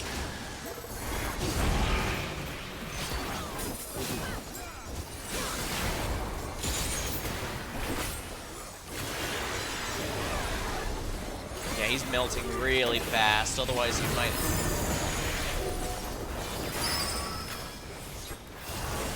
23 for this.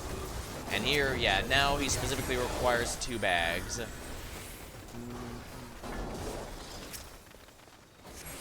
And the ice one. Technically speaking, you can just take the blow and to not buy the item and skip the mechanic, but that's not fun. And this is actually fun.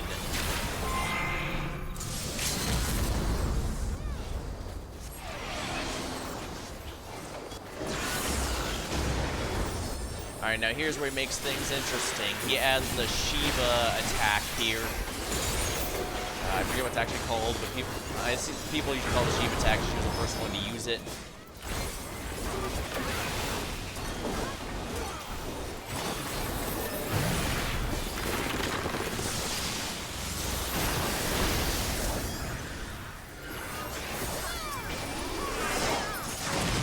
There we are. That's a fun one.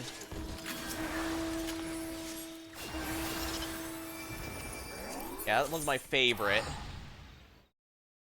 Like I said, you can cheese it through a number of methods, but what can I say? I just enjoy it quite a bit.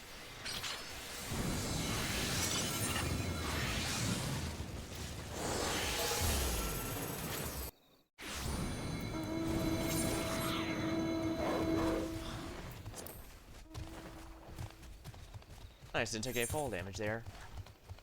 Yeah, I could probably just use Fates for this one, because I'm very likely going to overcap if I do another, Yeah, you get 480 experience out of that, and that's gonna overcap me, so I'll just use Fates to finish this off and do something else. You know what? We'll go with Samurai. Samurai is a fun one. I think I've mentioned, but Samurai would probably be my main if Reaper wasn't if it wasn't Reaper. Definitely DPS main at heart, so I don't think I main a tank or healer, but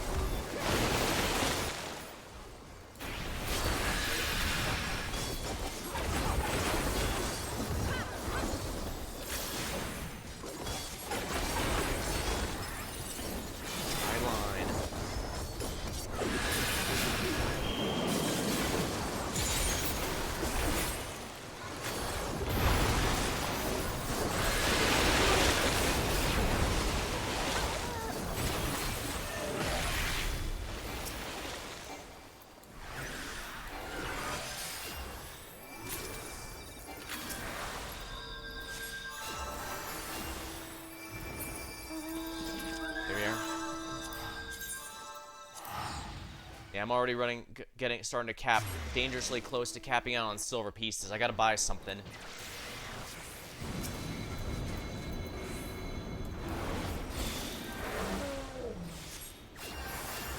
Might as well revive this person. Battlecraft items, Mystic Soul Shard, Occult Copper. These are consumed to use the big ultimate from the, yeah, from the Samurai, and that's their big appeal there.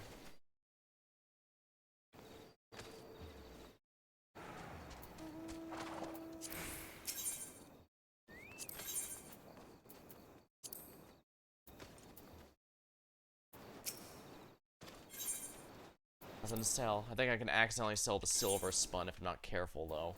I don't want to do that.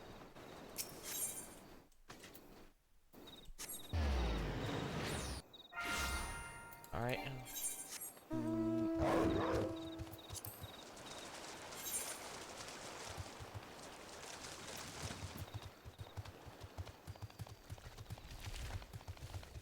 Yeah, I don't think I'm gonna make it. That thing is melting.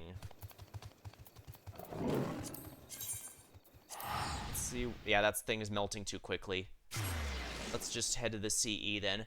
And again, if I go there, I'm just gonna overcap on Mystic Knight, so I'd rather... Oh. That's so close I don't have to.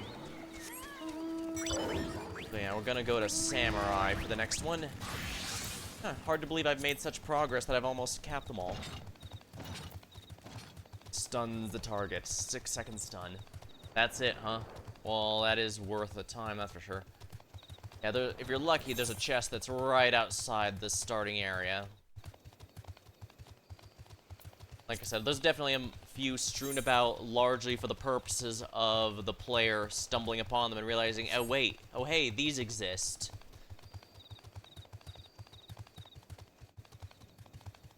Ah, there's one. Nothing good, unfortunately, but it is what it is. If you have a Geomancer, you can actually cheese a lot of the mechanics here, since all these...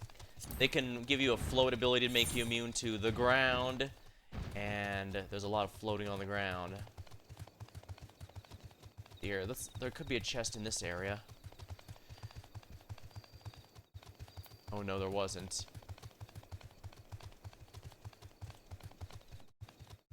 Huh. Interesting. I think the chest I'm looking at might be...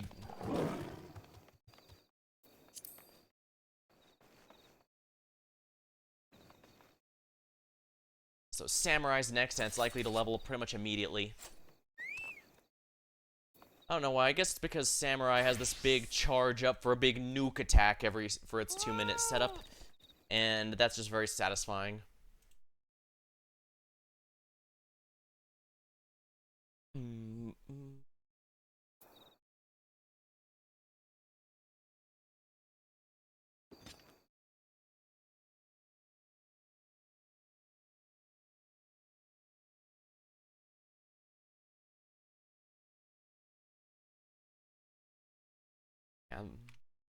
Yeah, you definitely want to get the riding thing almost immediately.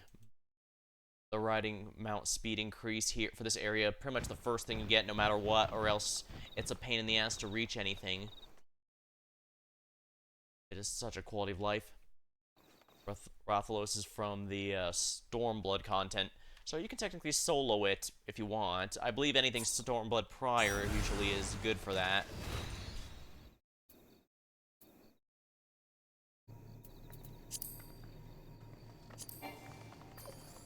Here we go. This is 100% a gauntlet. There's not even a, okay, there's a boss here, or after a point like with the Chocobo. This is purely a gauntlet of AoE attacks. So, hope you have a job that you enjoy AoE on.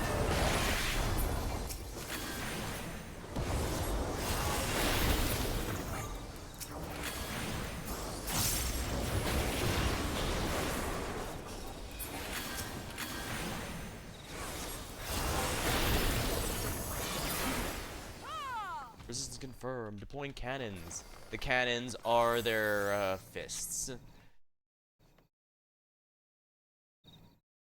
Yeah, you're gonna note a bit of oh crap. Yeah, a bit of a running theme here.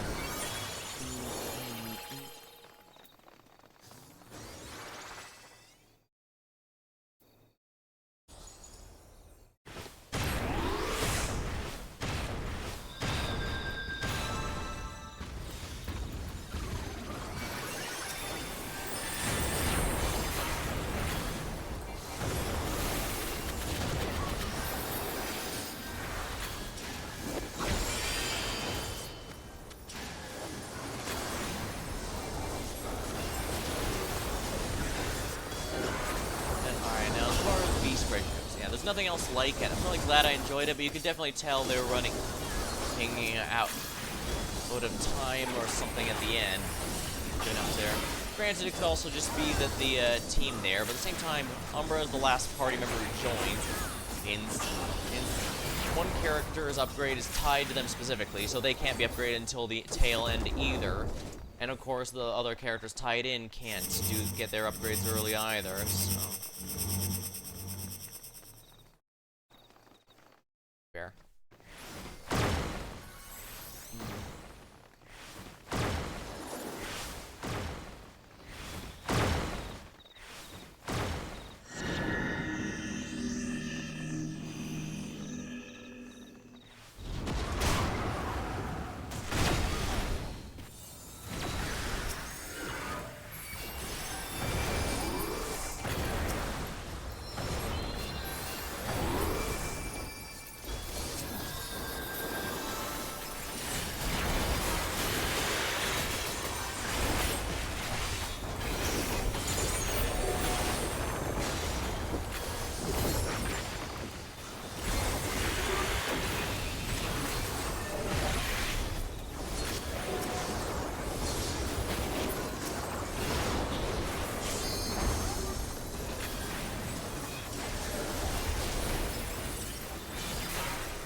Reaching dangering levels, employing incapacitating force. Oh my.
Situation dire. Switching to strategy of assured destruction.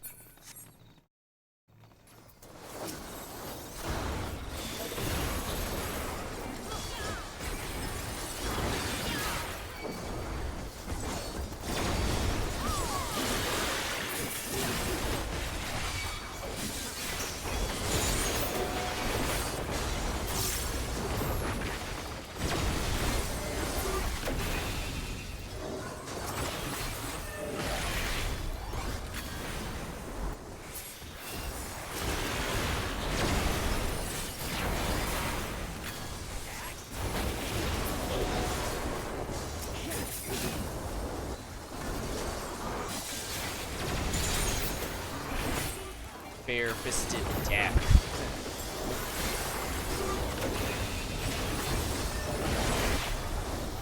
Punch wizards.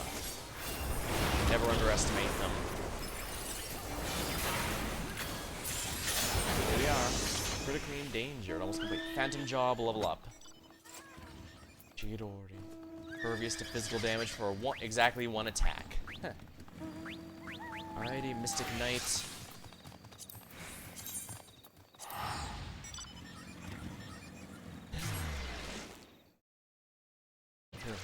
Phantom Cannoneer level 5. Ooh. The pots are almost up. The north, I think.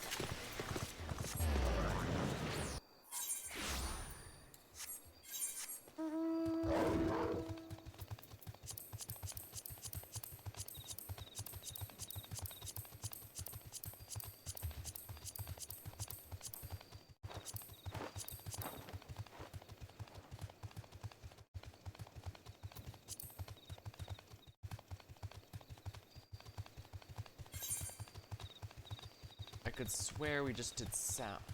We did north. We do south?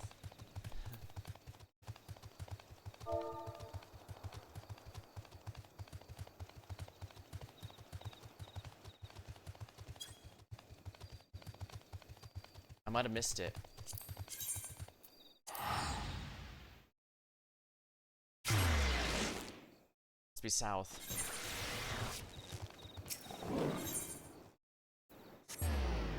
Actually, I think we might have already missed it, given how close I am to the,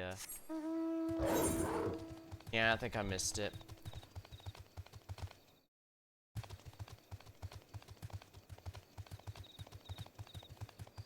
Yeah, if there's nobody here, then that means I missed it.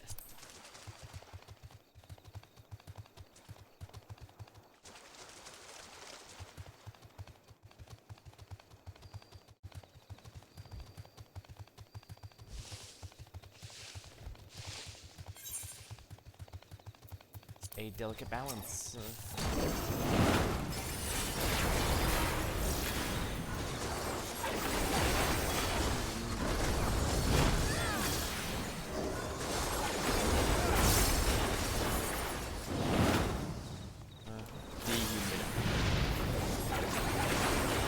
This guy feels like he has way less HP than all the others. I'm not sure why.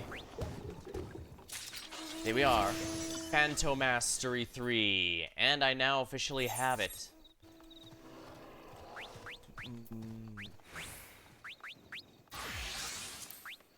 Bibles, eh?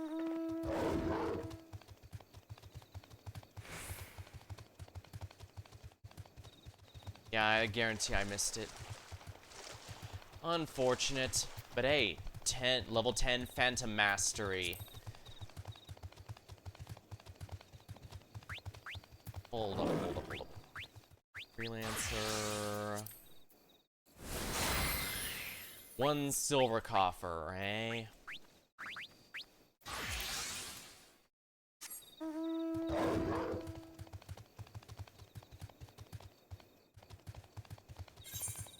Guess I could do a sweep of the silver coffer areas. A nocturnal sweep, if you will.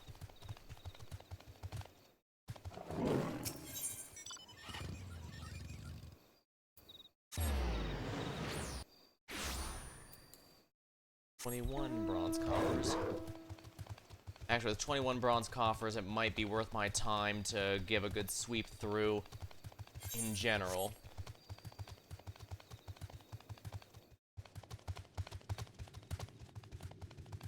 I think the map I might be using might be outdated, because there's definitely... I definitely found at least one bronze coffer where it said there was not one, which is a pain in the ass. Yeah, I'm gonna have to go in the caves, aren't I? Well, I guess I could go here and do the fate. It's melting, but not that quickly, which means I'll actually make it for once.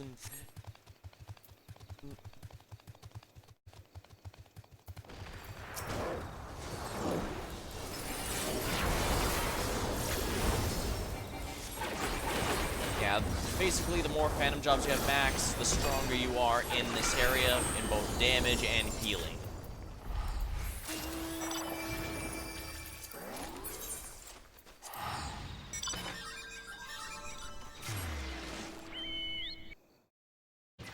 My timer's definitely getting low now. Still, I technically did achieve exactly what I came here to do, which was to get my 10th job, because that's a big milestone. That achievement there, as I said, that achievement there gives me a title, so it's quite nice.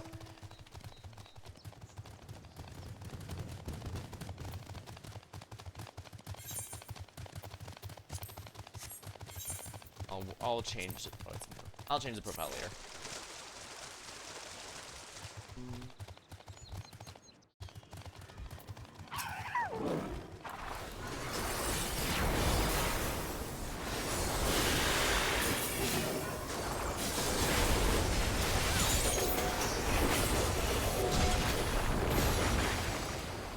Yeah, this guy feels like he has no HP. He just melts in my face.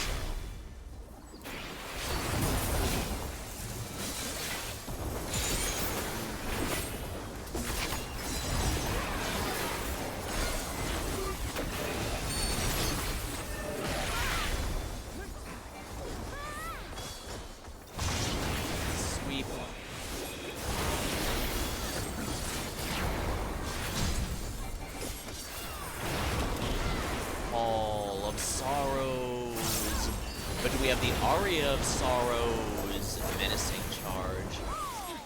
Yeah, I actually want to stay away from him for this one. There we go. Yeah, I think it might be worth my time to go and explore for more locks, for more of these bronzes. Still, this Occult Crescent seems to be out of date.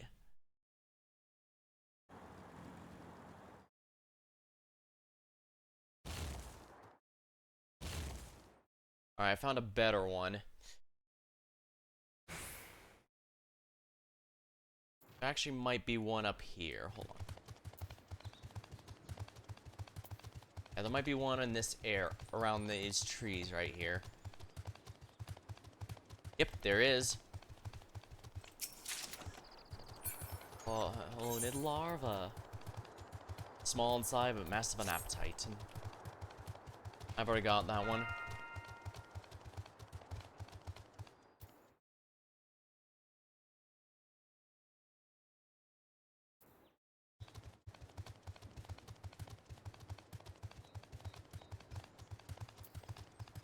I could remember. Yep, there's one right there. Where's the critical engagement?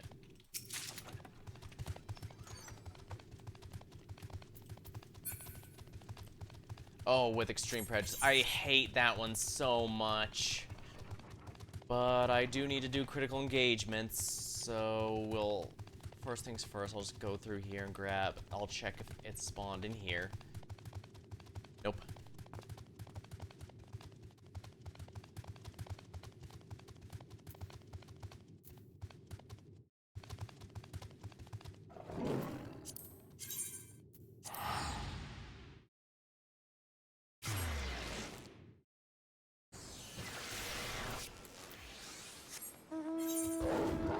It looks like this would actually be the death of the instance, given the direction we're going here. There might be one here, there is not.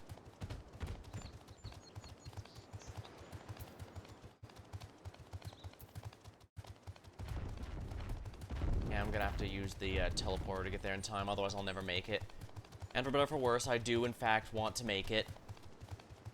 It's gonna suck so bad, but it is what it is.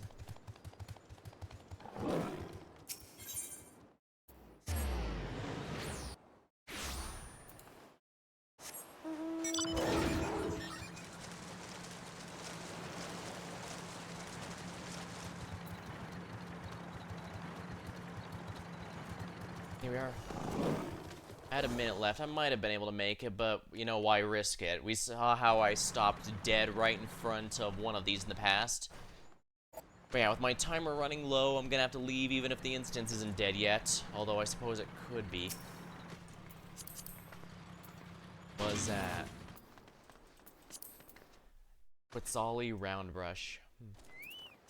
Looked like a spear for some reason. That looks like a spear, doesn't it? Halberd, I mean. Still, yeah. Damage dealt and healing potencies are all increased. And this does in fact apply to Fork Tower and all that, so the stronger I get, the more useful it'll be later.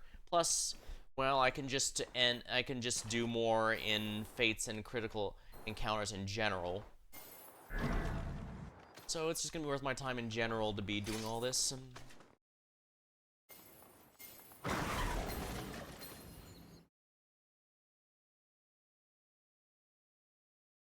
Alright. You'll see why I hate this one soon enough, I assure you.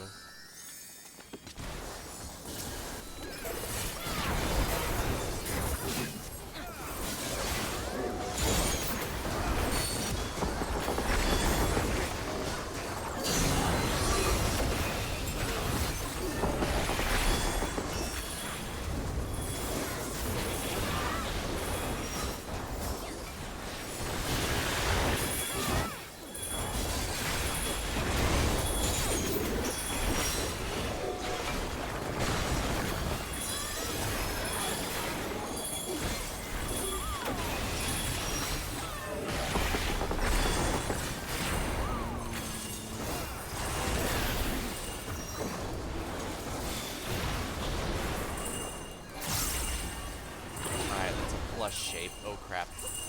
Thankfully, it seems like people are gradually getting better at this particular one, which is good because I don't trust myself.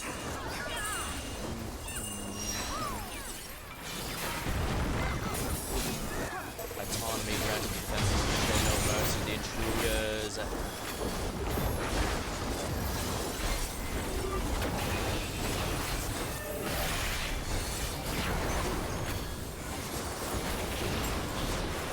Summoning the reinforcements. Summoning the reinforcements.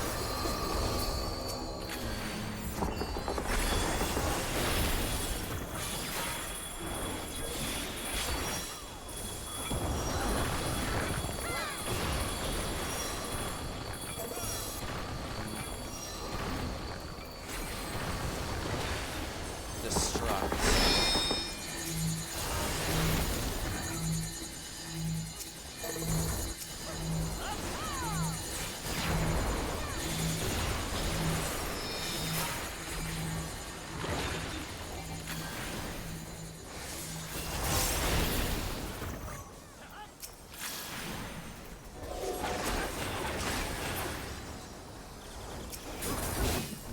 Berserker is a funny one.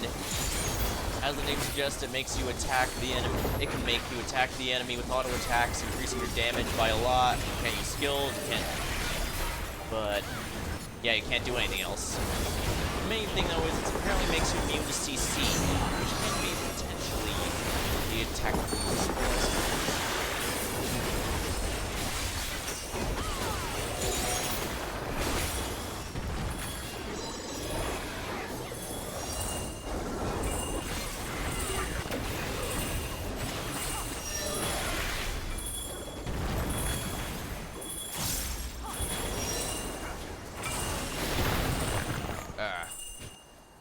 I'm dead.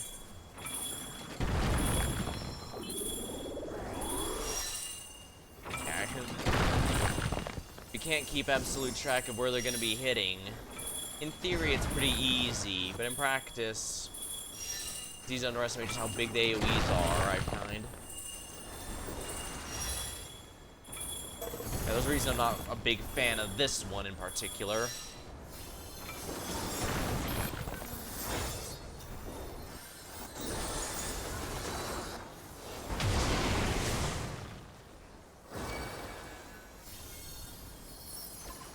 The Phoenix downed.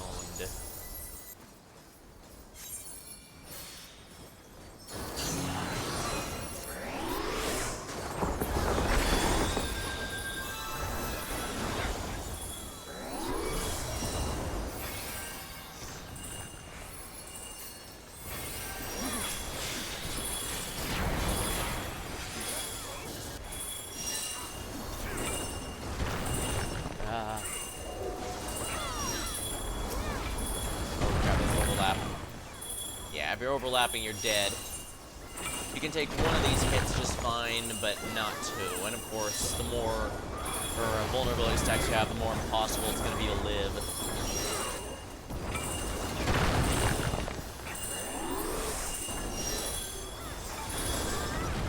4 seconds, so yeah, I'd have to time it. If I wanted the shield to protect me, I'd have to time it right before, and I'm not going to be able to get that, I can tell you that right now. My timing is always going to be off.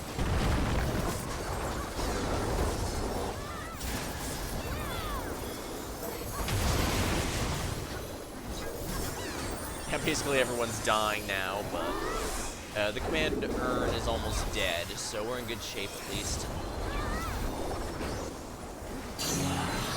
A sail.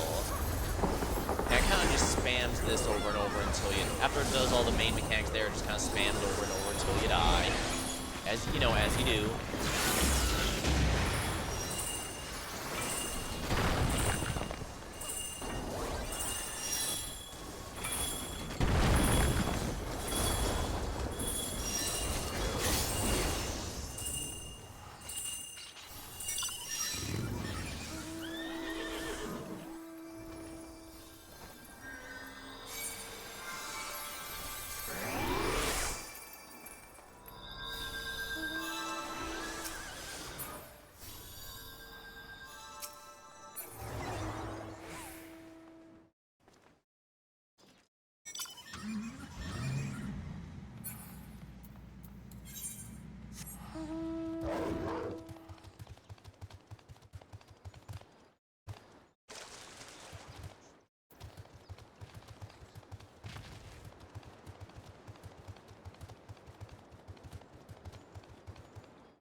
I'll check the map. There can't be one, there's not one here, but there might be one all the way over here.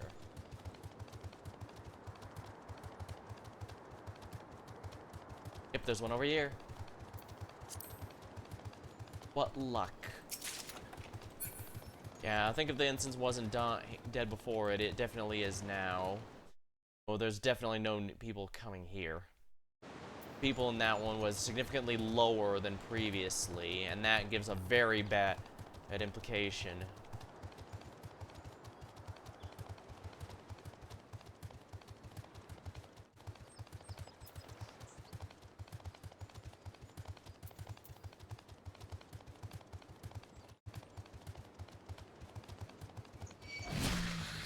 Alright, here we are. Another one, coffer. Oh, if I'm lucky, the two coffers over here will be right next to each other. The silver here, and not this time. What about the bronze? Is the bronze here? No. Yeah, it'd be somewhere around here if that was the case, so unfortunate.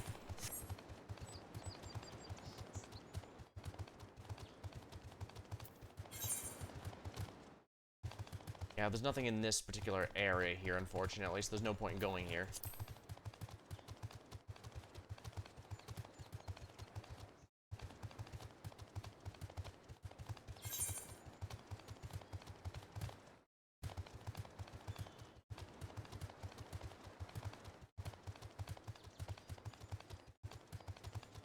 Ah, another coffer. Gimme, gimme, gimme. Just clear demi-materia. Well, at least with that necklace, there's now a lot more valuables to be found.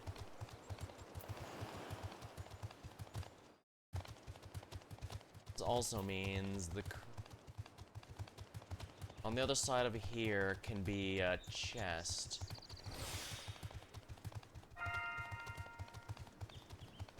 Yeah, there isn't one here. Now, where's this CE, then? Trial by Claw. I'm wondering, they do loop to an extent. Some of them do specifically have to be spawned, and that's why some are rarer, like Noise Complaint, or the, Mystic Pots, Mystical Jars, I'm sorry. Those, you specifically have to spawn them or they won't show up.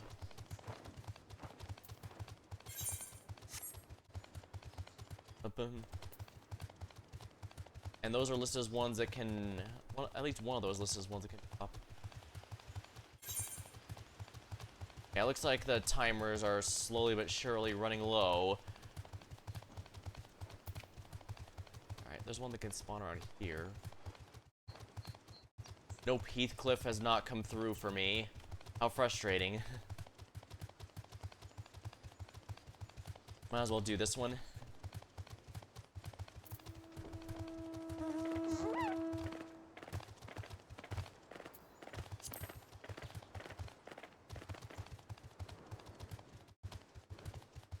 I missed the entrance.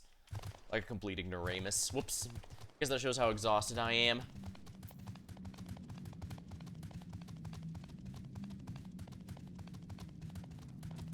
Oh, there's a coffer over here. Yeah, this is another one that's pretty easy to get. Thank you. And let's check south just to be safe here. Because there is one that all the way to the south area here that can also spawn a coffer. No.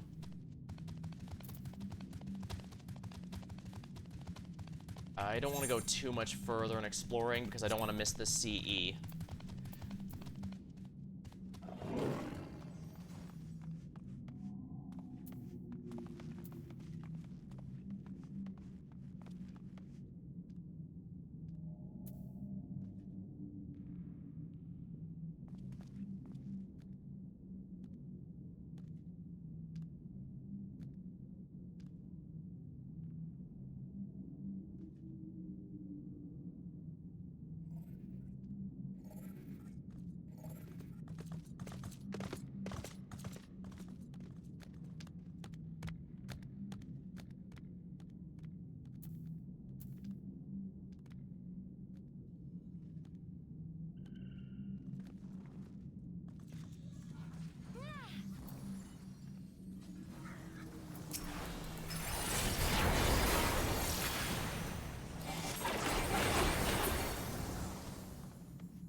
And we should have plenty of time to do this without running low, so we're in good shape. If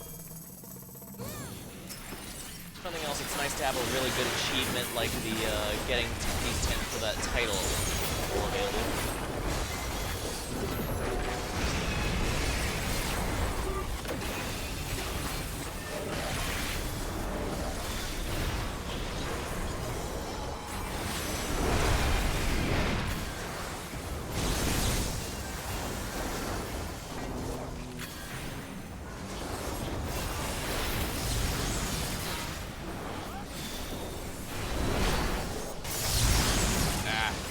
Blast. You have to be really careful with such a few amount of people here because there'll be that much more risk of dying there.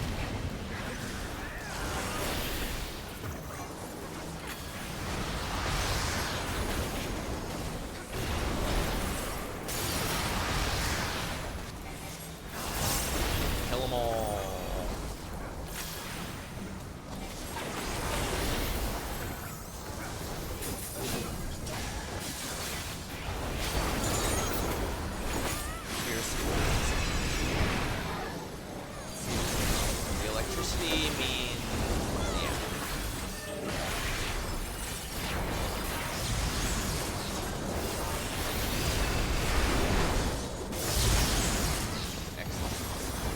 Did actually guess that one correctly that time. Nice. See what I'm talking about? At time of streaming, they did in fact announce the expansion for Monster Hunter Wilds. I don't know how much I'm going to be streaming it, but I'm definitely going to be playing it, I can tell you that much.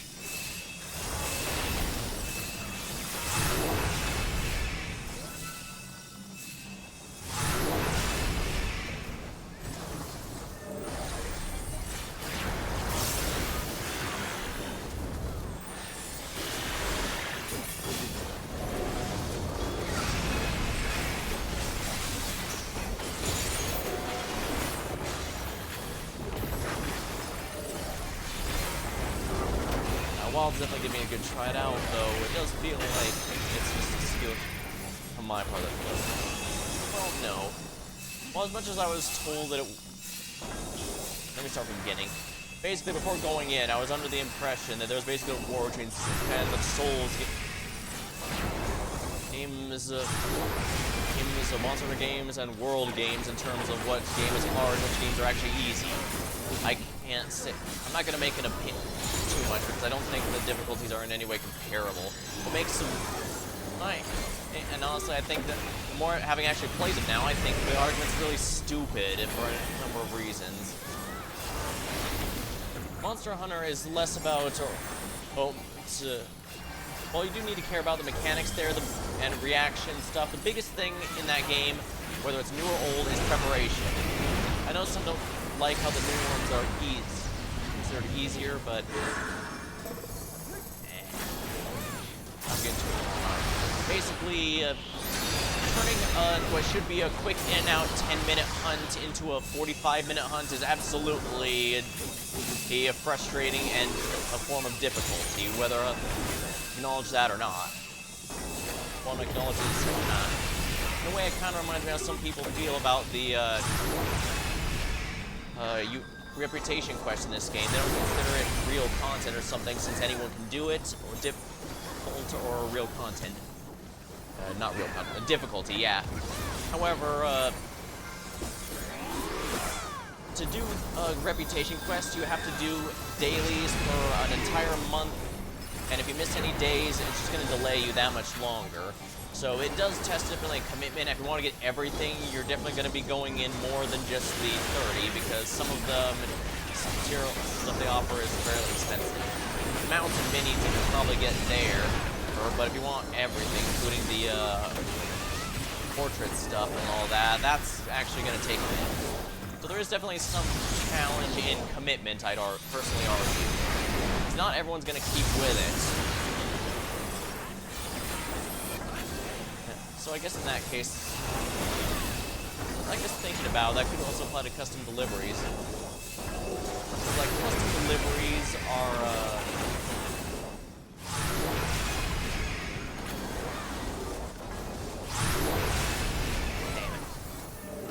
you have to do 25 weeks worth of custom deliveries on a single character if you want to get the title that they give you for favoring them in particular. 25 weeks. As a reminder, there's only about 42 weeks in a year, which means you have to dedicate over half of a year to one particular character if you want to get their unique title. Now, if you just want to complete their storyline, that's only about a couple months there, so that's not too bad. That's a couple months. Not too bad, but again, you do have to be there regularly because you can only do so much in that's a weekly lockout. Rain World is just straight up, they didn't, it's one of those games, it's like, It's basically one of those games that's fairly easy once you know what you're doing, but feels impossible when you don't, and that's a lot different, I'd say, from the, Alright.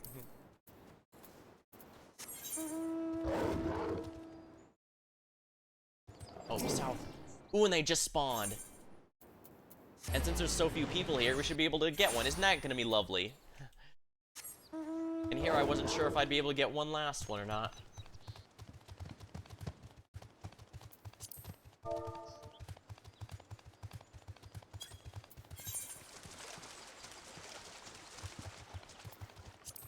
Yeah, I figured they'd all be here. You know, why not do that? interesting that they haven't killed already, though. Usually they'd already be dead by now. Weird. Yeah, usually these Cries of Havocs don't melt very quickly.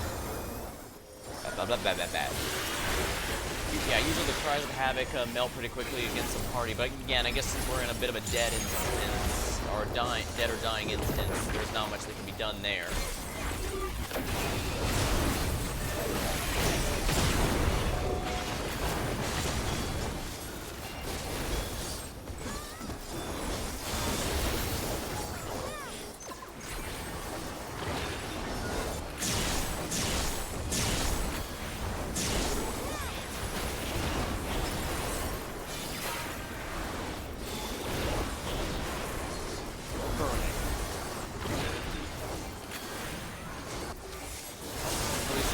Saying in chat will at least let it alert anyone who didn't chose to the CE first or something else. Will know. Oh, but I might make it.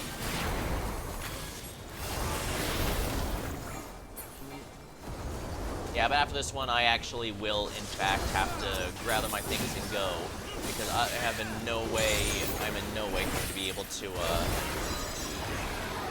do much else. I have 22 minutes left before I'm kicked out of the instance. That's how bad it is. Perhaps that makes it a good stopping point then. Oh yeah, this thing is taking ages to die. Wow.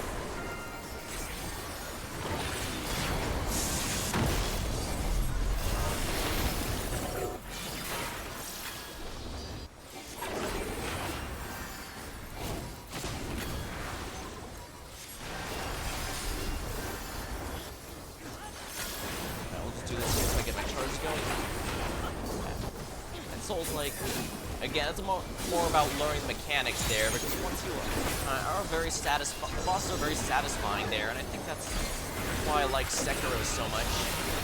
Oh crap. Elden Ring, the bosses weren't quite as amazing. There was a few that were definitely standout, but Sekiro definitely had a lot of memorable parts in particular. Final boss of Sekiro is definitely sticking with me for a while, I can tell you that much. Embrace the Glock Saint.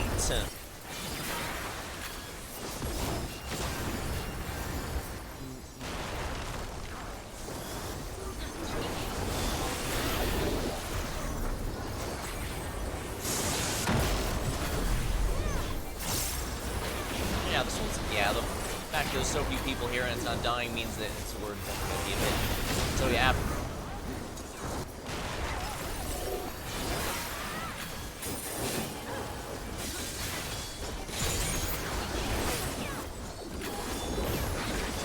One.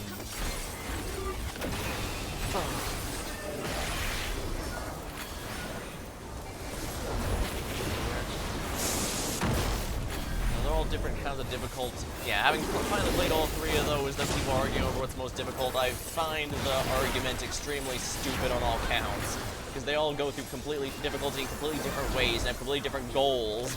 And yet if you... Fine. And yeah, I know if I actually say that to any fans of them, they'll say, oh come on, difficulty... Not the only thing. Ooh, I could especially piss them off if I can prove that difficulty isn't necessarily good, because, you wanna know what the actual hardest game I've ever played is?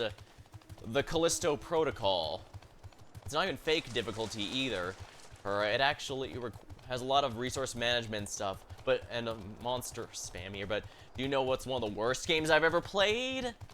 Yeah, Callisto Protocol. But again, if I were to say to any three of those, I'd say, come on, difficulty isn't everything, at which point I'm that SpongeBob meme saying, then why is that all you ever sell the damn game on?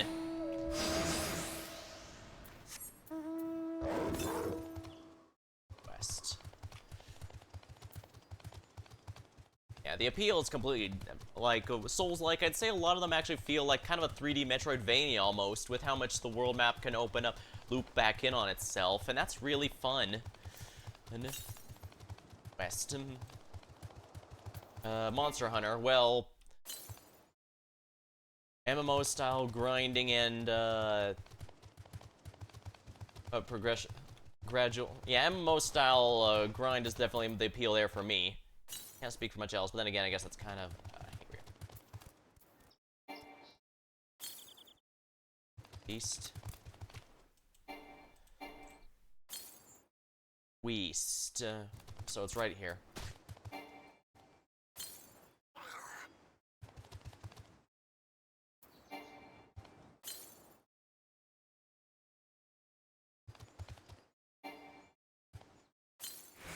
Here we are.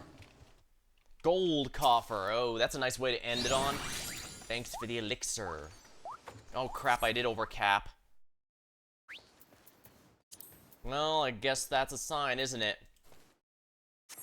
Now, honestly, I probably should have spent those earlier, but I guess I was worried over nothing. Well, it doesn't matter. At the end of the day, yeah, I should have, yeah. Oh, well. That's on me. I could have easily warped back to camp and then warped back here for it. The coffer does not vanish that quickly. But it is what it is. Well, though I guess it doesn't matter for silver pieces since those are pretty easy. Like, as you see, I get a decent amount from CEs and Fates. So it's not like I don't get a good amount here.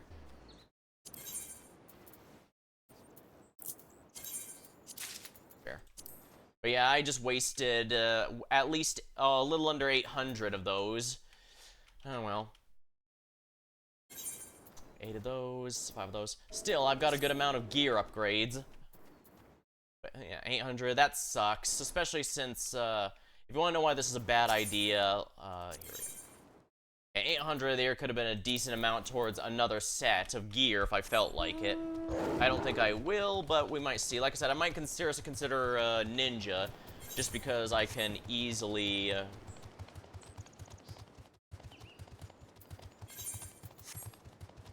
might consider Ninja just so I can use stealth to go through everything.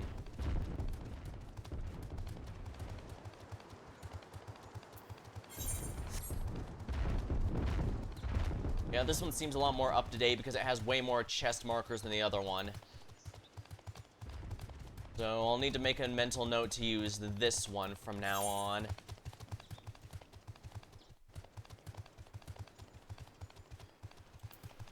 Yeah, only 16 minutes before I'm kicked out.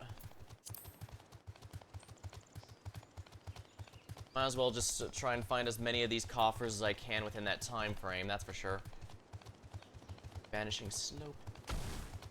But no. Not here. Unfortunate.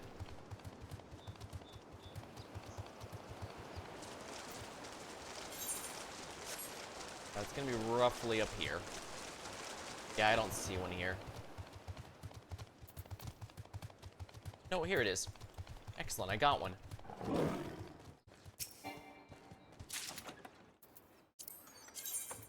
I'm gonna be here a very long time, and I'm definitely gonna be getting a lot more pieces of both. Whether it's from a pod or from a, Fates or whatever. Silvers are probably the one that's not a huge deal if I overcap on. There's caverns, I definitely need to check this one out, especially since there's a silver one in this area I'll need to look for. And I'd rather it be that one than one of the deeper in silvers. Because I can tell you right now, if there's a ninja, if there is one here, I'm going ninja. I'm absolutely going ninja to make it easier. Got 15 minutes left in the timer. Actually, there might have been one a short while ago, so yeah, they won't respawn immediately. They can, but you do want to clear these out every so often just to, you know, ensure that they won't clog up the spot, because chests can only spawn in places that there aren't any. Wow, that's extremely obvious, isn't it?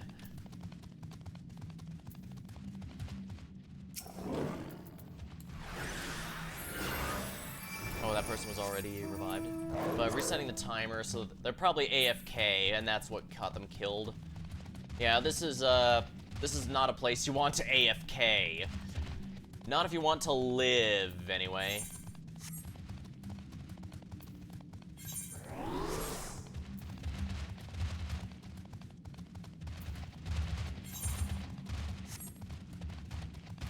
Right now, out here on the alcove here, this is where ultimately, this is where I want a,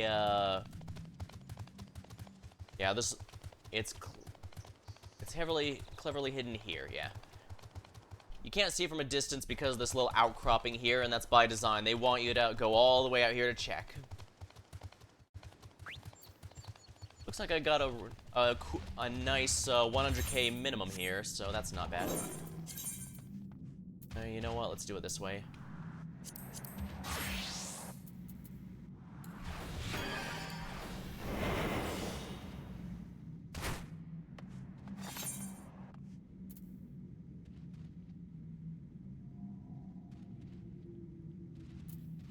Now, there can be a coffer up here. However, there's just a wall there I can't access. I'll have to go this way. And as you can see, yeah, this is extremely slow. I think if you bump into enemies, they still see you, but yeah. I do not have enough time to do that, I'm afraid. In fact, I might not even have enough time to finish this, because I'm taking the slow way.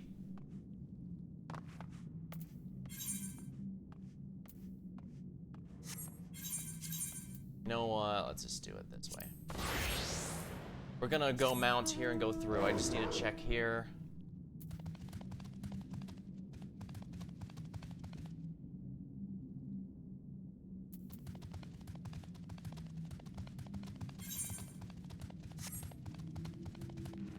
This is extremely dangerous.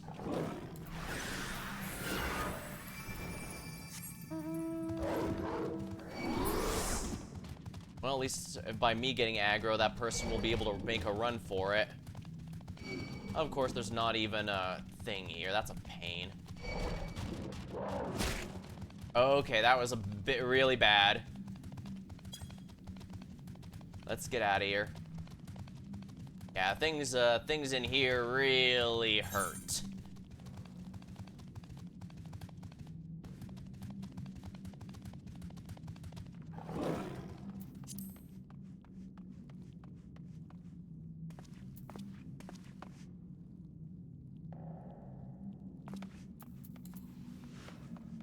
Oh, that one's actually close enough.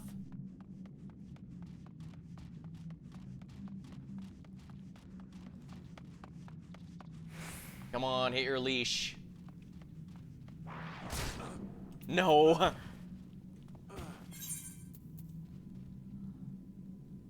I leveled down from doing this, but honestly, it's very easy to get it all back. Yeah, this is the one area you can actually level down. Man, but remember, I was sprinting and that stupid guy outran me.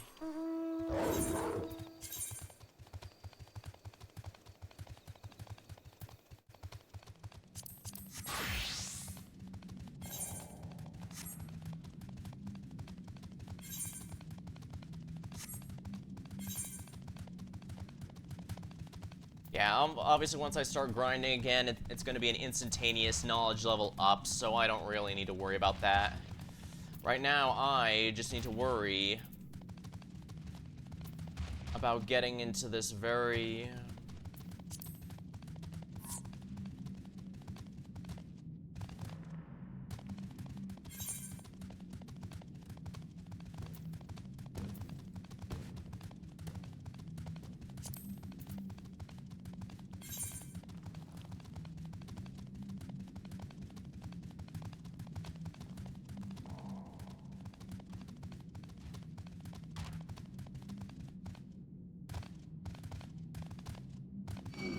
Oh, come on, really?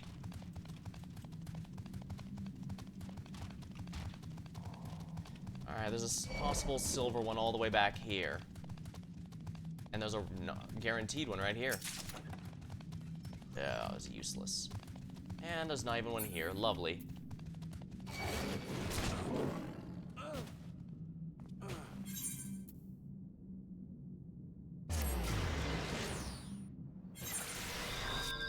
Lost a bit less that time, but still painful.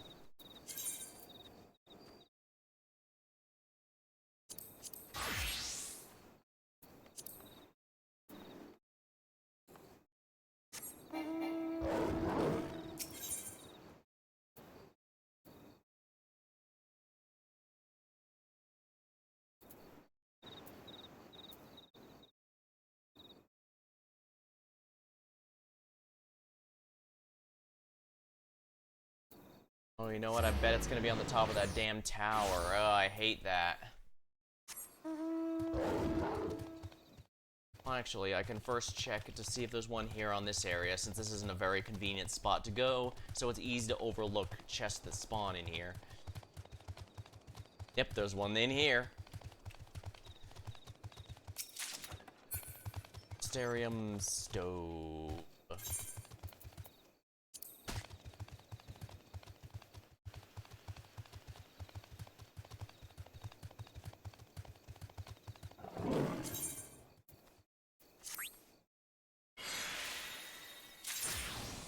Yeah, the raw materials there are definitely more valuable than the stove itself. Though granted, furniture is a genuinely good way to make money in this game. It's just that, crap, it really is there, isn't it? I don't like having to climb that stupid tower, but it is what it is. And again, I'm gonna be grinding here a while. It's not difficult to get levels back when I lose them. Just kind of a drag.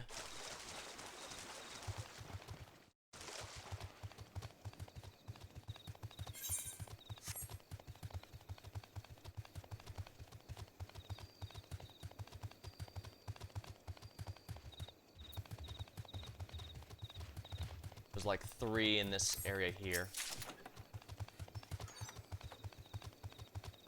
You're...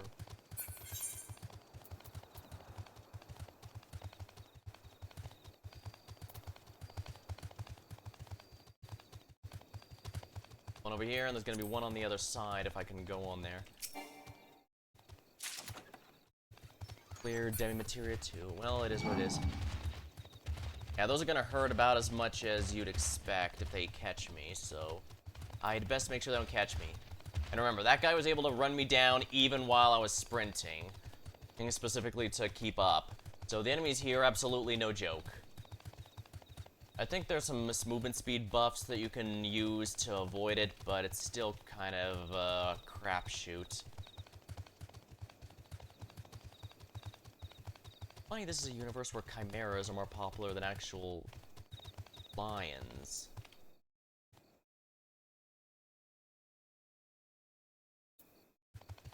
Like, even lions are directly listed as mythological creatures in this game, which of course makes it a big deal when you actually run into one, and I'd wager. Okay, there will be a, Yep, there's a coffer right there. Let's see if I can get behind these guys. Perfect.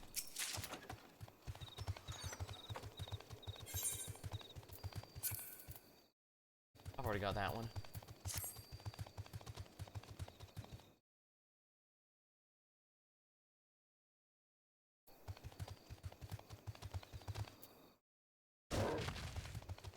Phew, that was close. I was hoping you wouldn't hear me. The imps are actually a little dangerous. I think the rocks have hearing, so I need to be very wary of that. You don't want to be too close to them. Like, if you run behind them, they will notice you.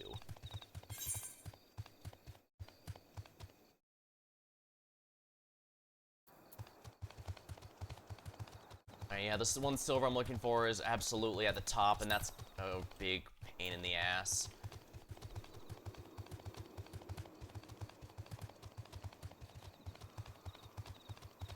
Give him a wide berth. I don't remember which are sight and which are sound up here, so I easily get killed. And here, we're at the summit, and the summit is gonna have that silver one I told you about. Ooh. Yeah, we'll do it this way. With only 5 minutes left, this is probably the last thing I'll be able to do here.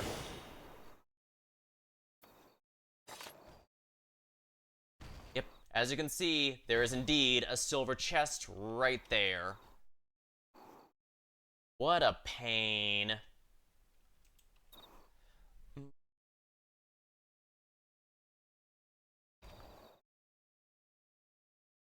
He's probably gonna kill me the moment. Look at him, he's staring right at it. Phew, that didn't break it.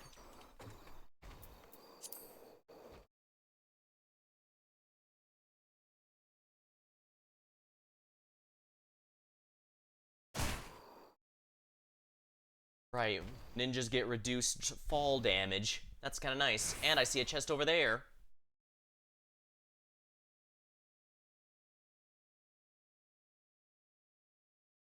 Ninjas also used to have innately fast movement speed. Well, they still do. It's just that, it's been made a bit easier to get through towns quicker.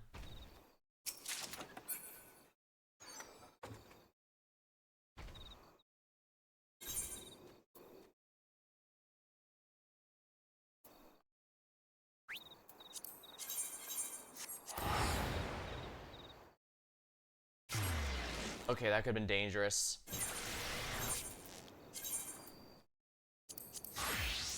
There we are. Just desynth.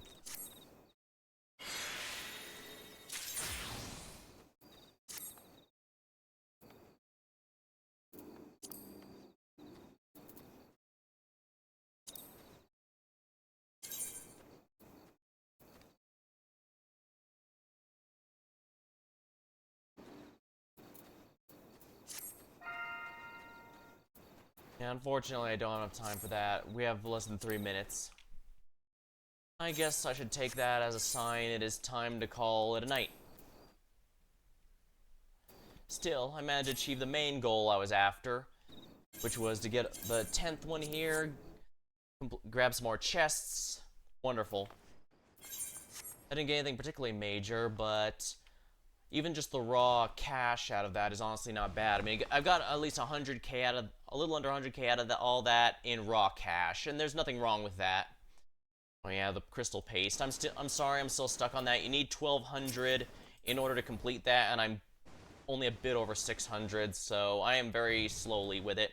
Given the final step is coming after, and that's going to have its own level of... That's either with the way relics go, that's either going to be a victory lap, in which case it doesn't matter, or it's going to be another layer of suffering, so... Right. And yeah, Geralt, I don't mind doing all this grind to power up your tools so that I have easier access to the relic weapon stuff going forward. It's gonna be nice having another poetics dump during Evercold. However, if you lose... I'm gonna tell you right now, he's gonna lose all these items to Rowena or something by the next expansion. And when he does, I'm going to be so pissed off.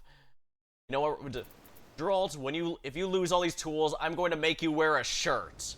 Yeah, that's right. Hey, no more shirtless blacksmithing. You're gonna actually have to wear a shirt. Alright. Well, that's gonna be all for tonight. We had a good time. So hopefully you all have a good night. Until then, see you later.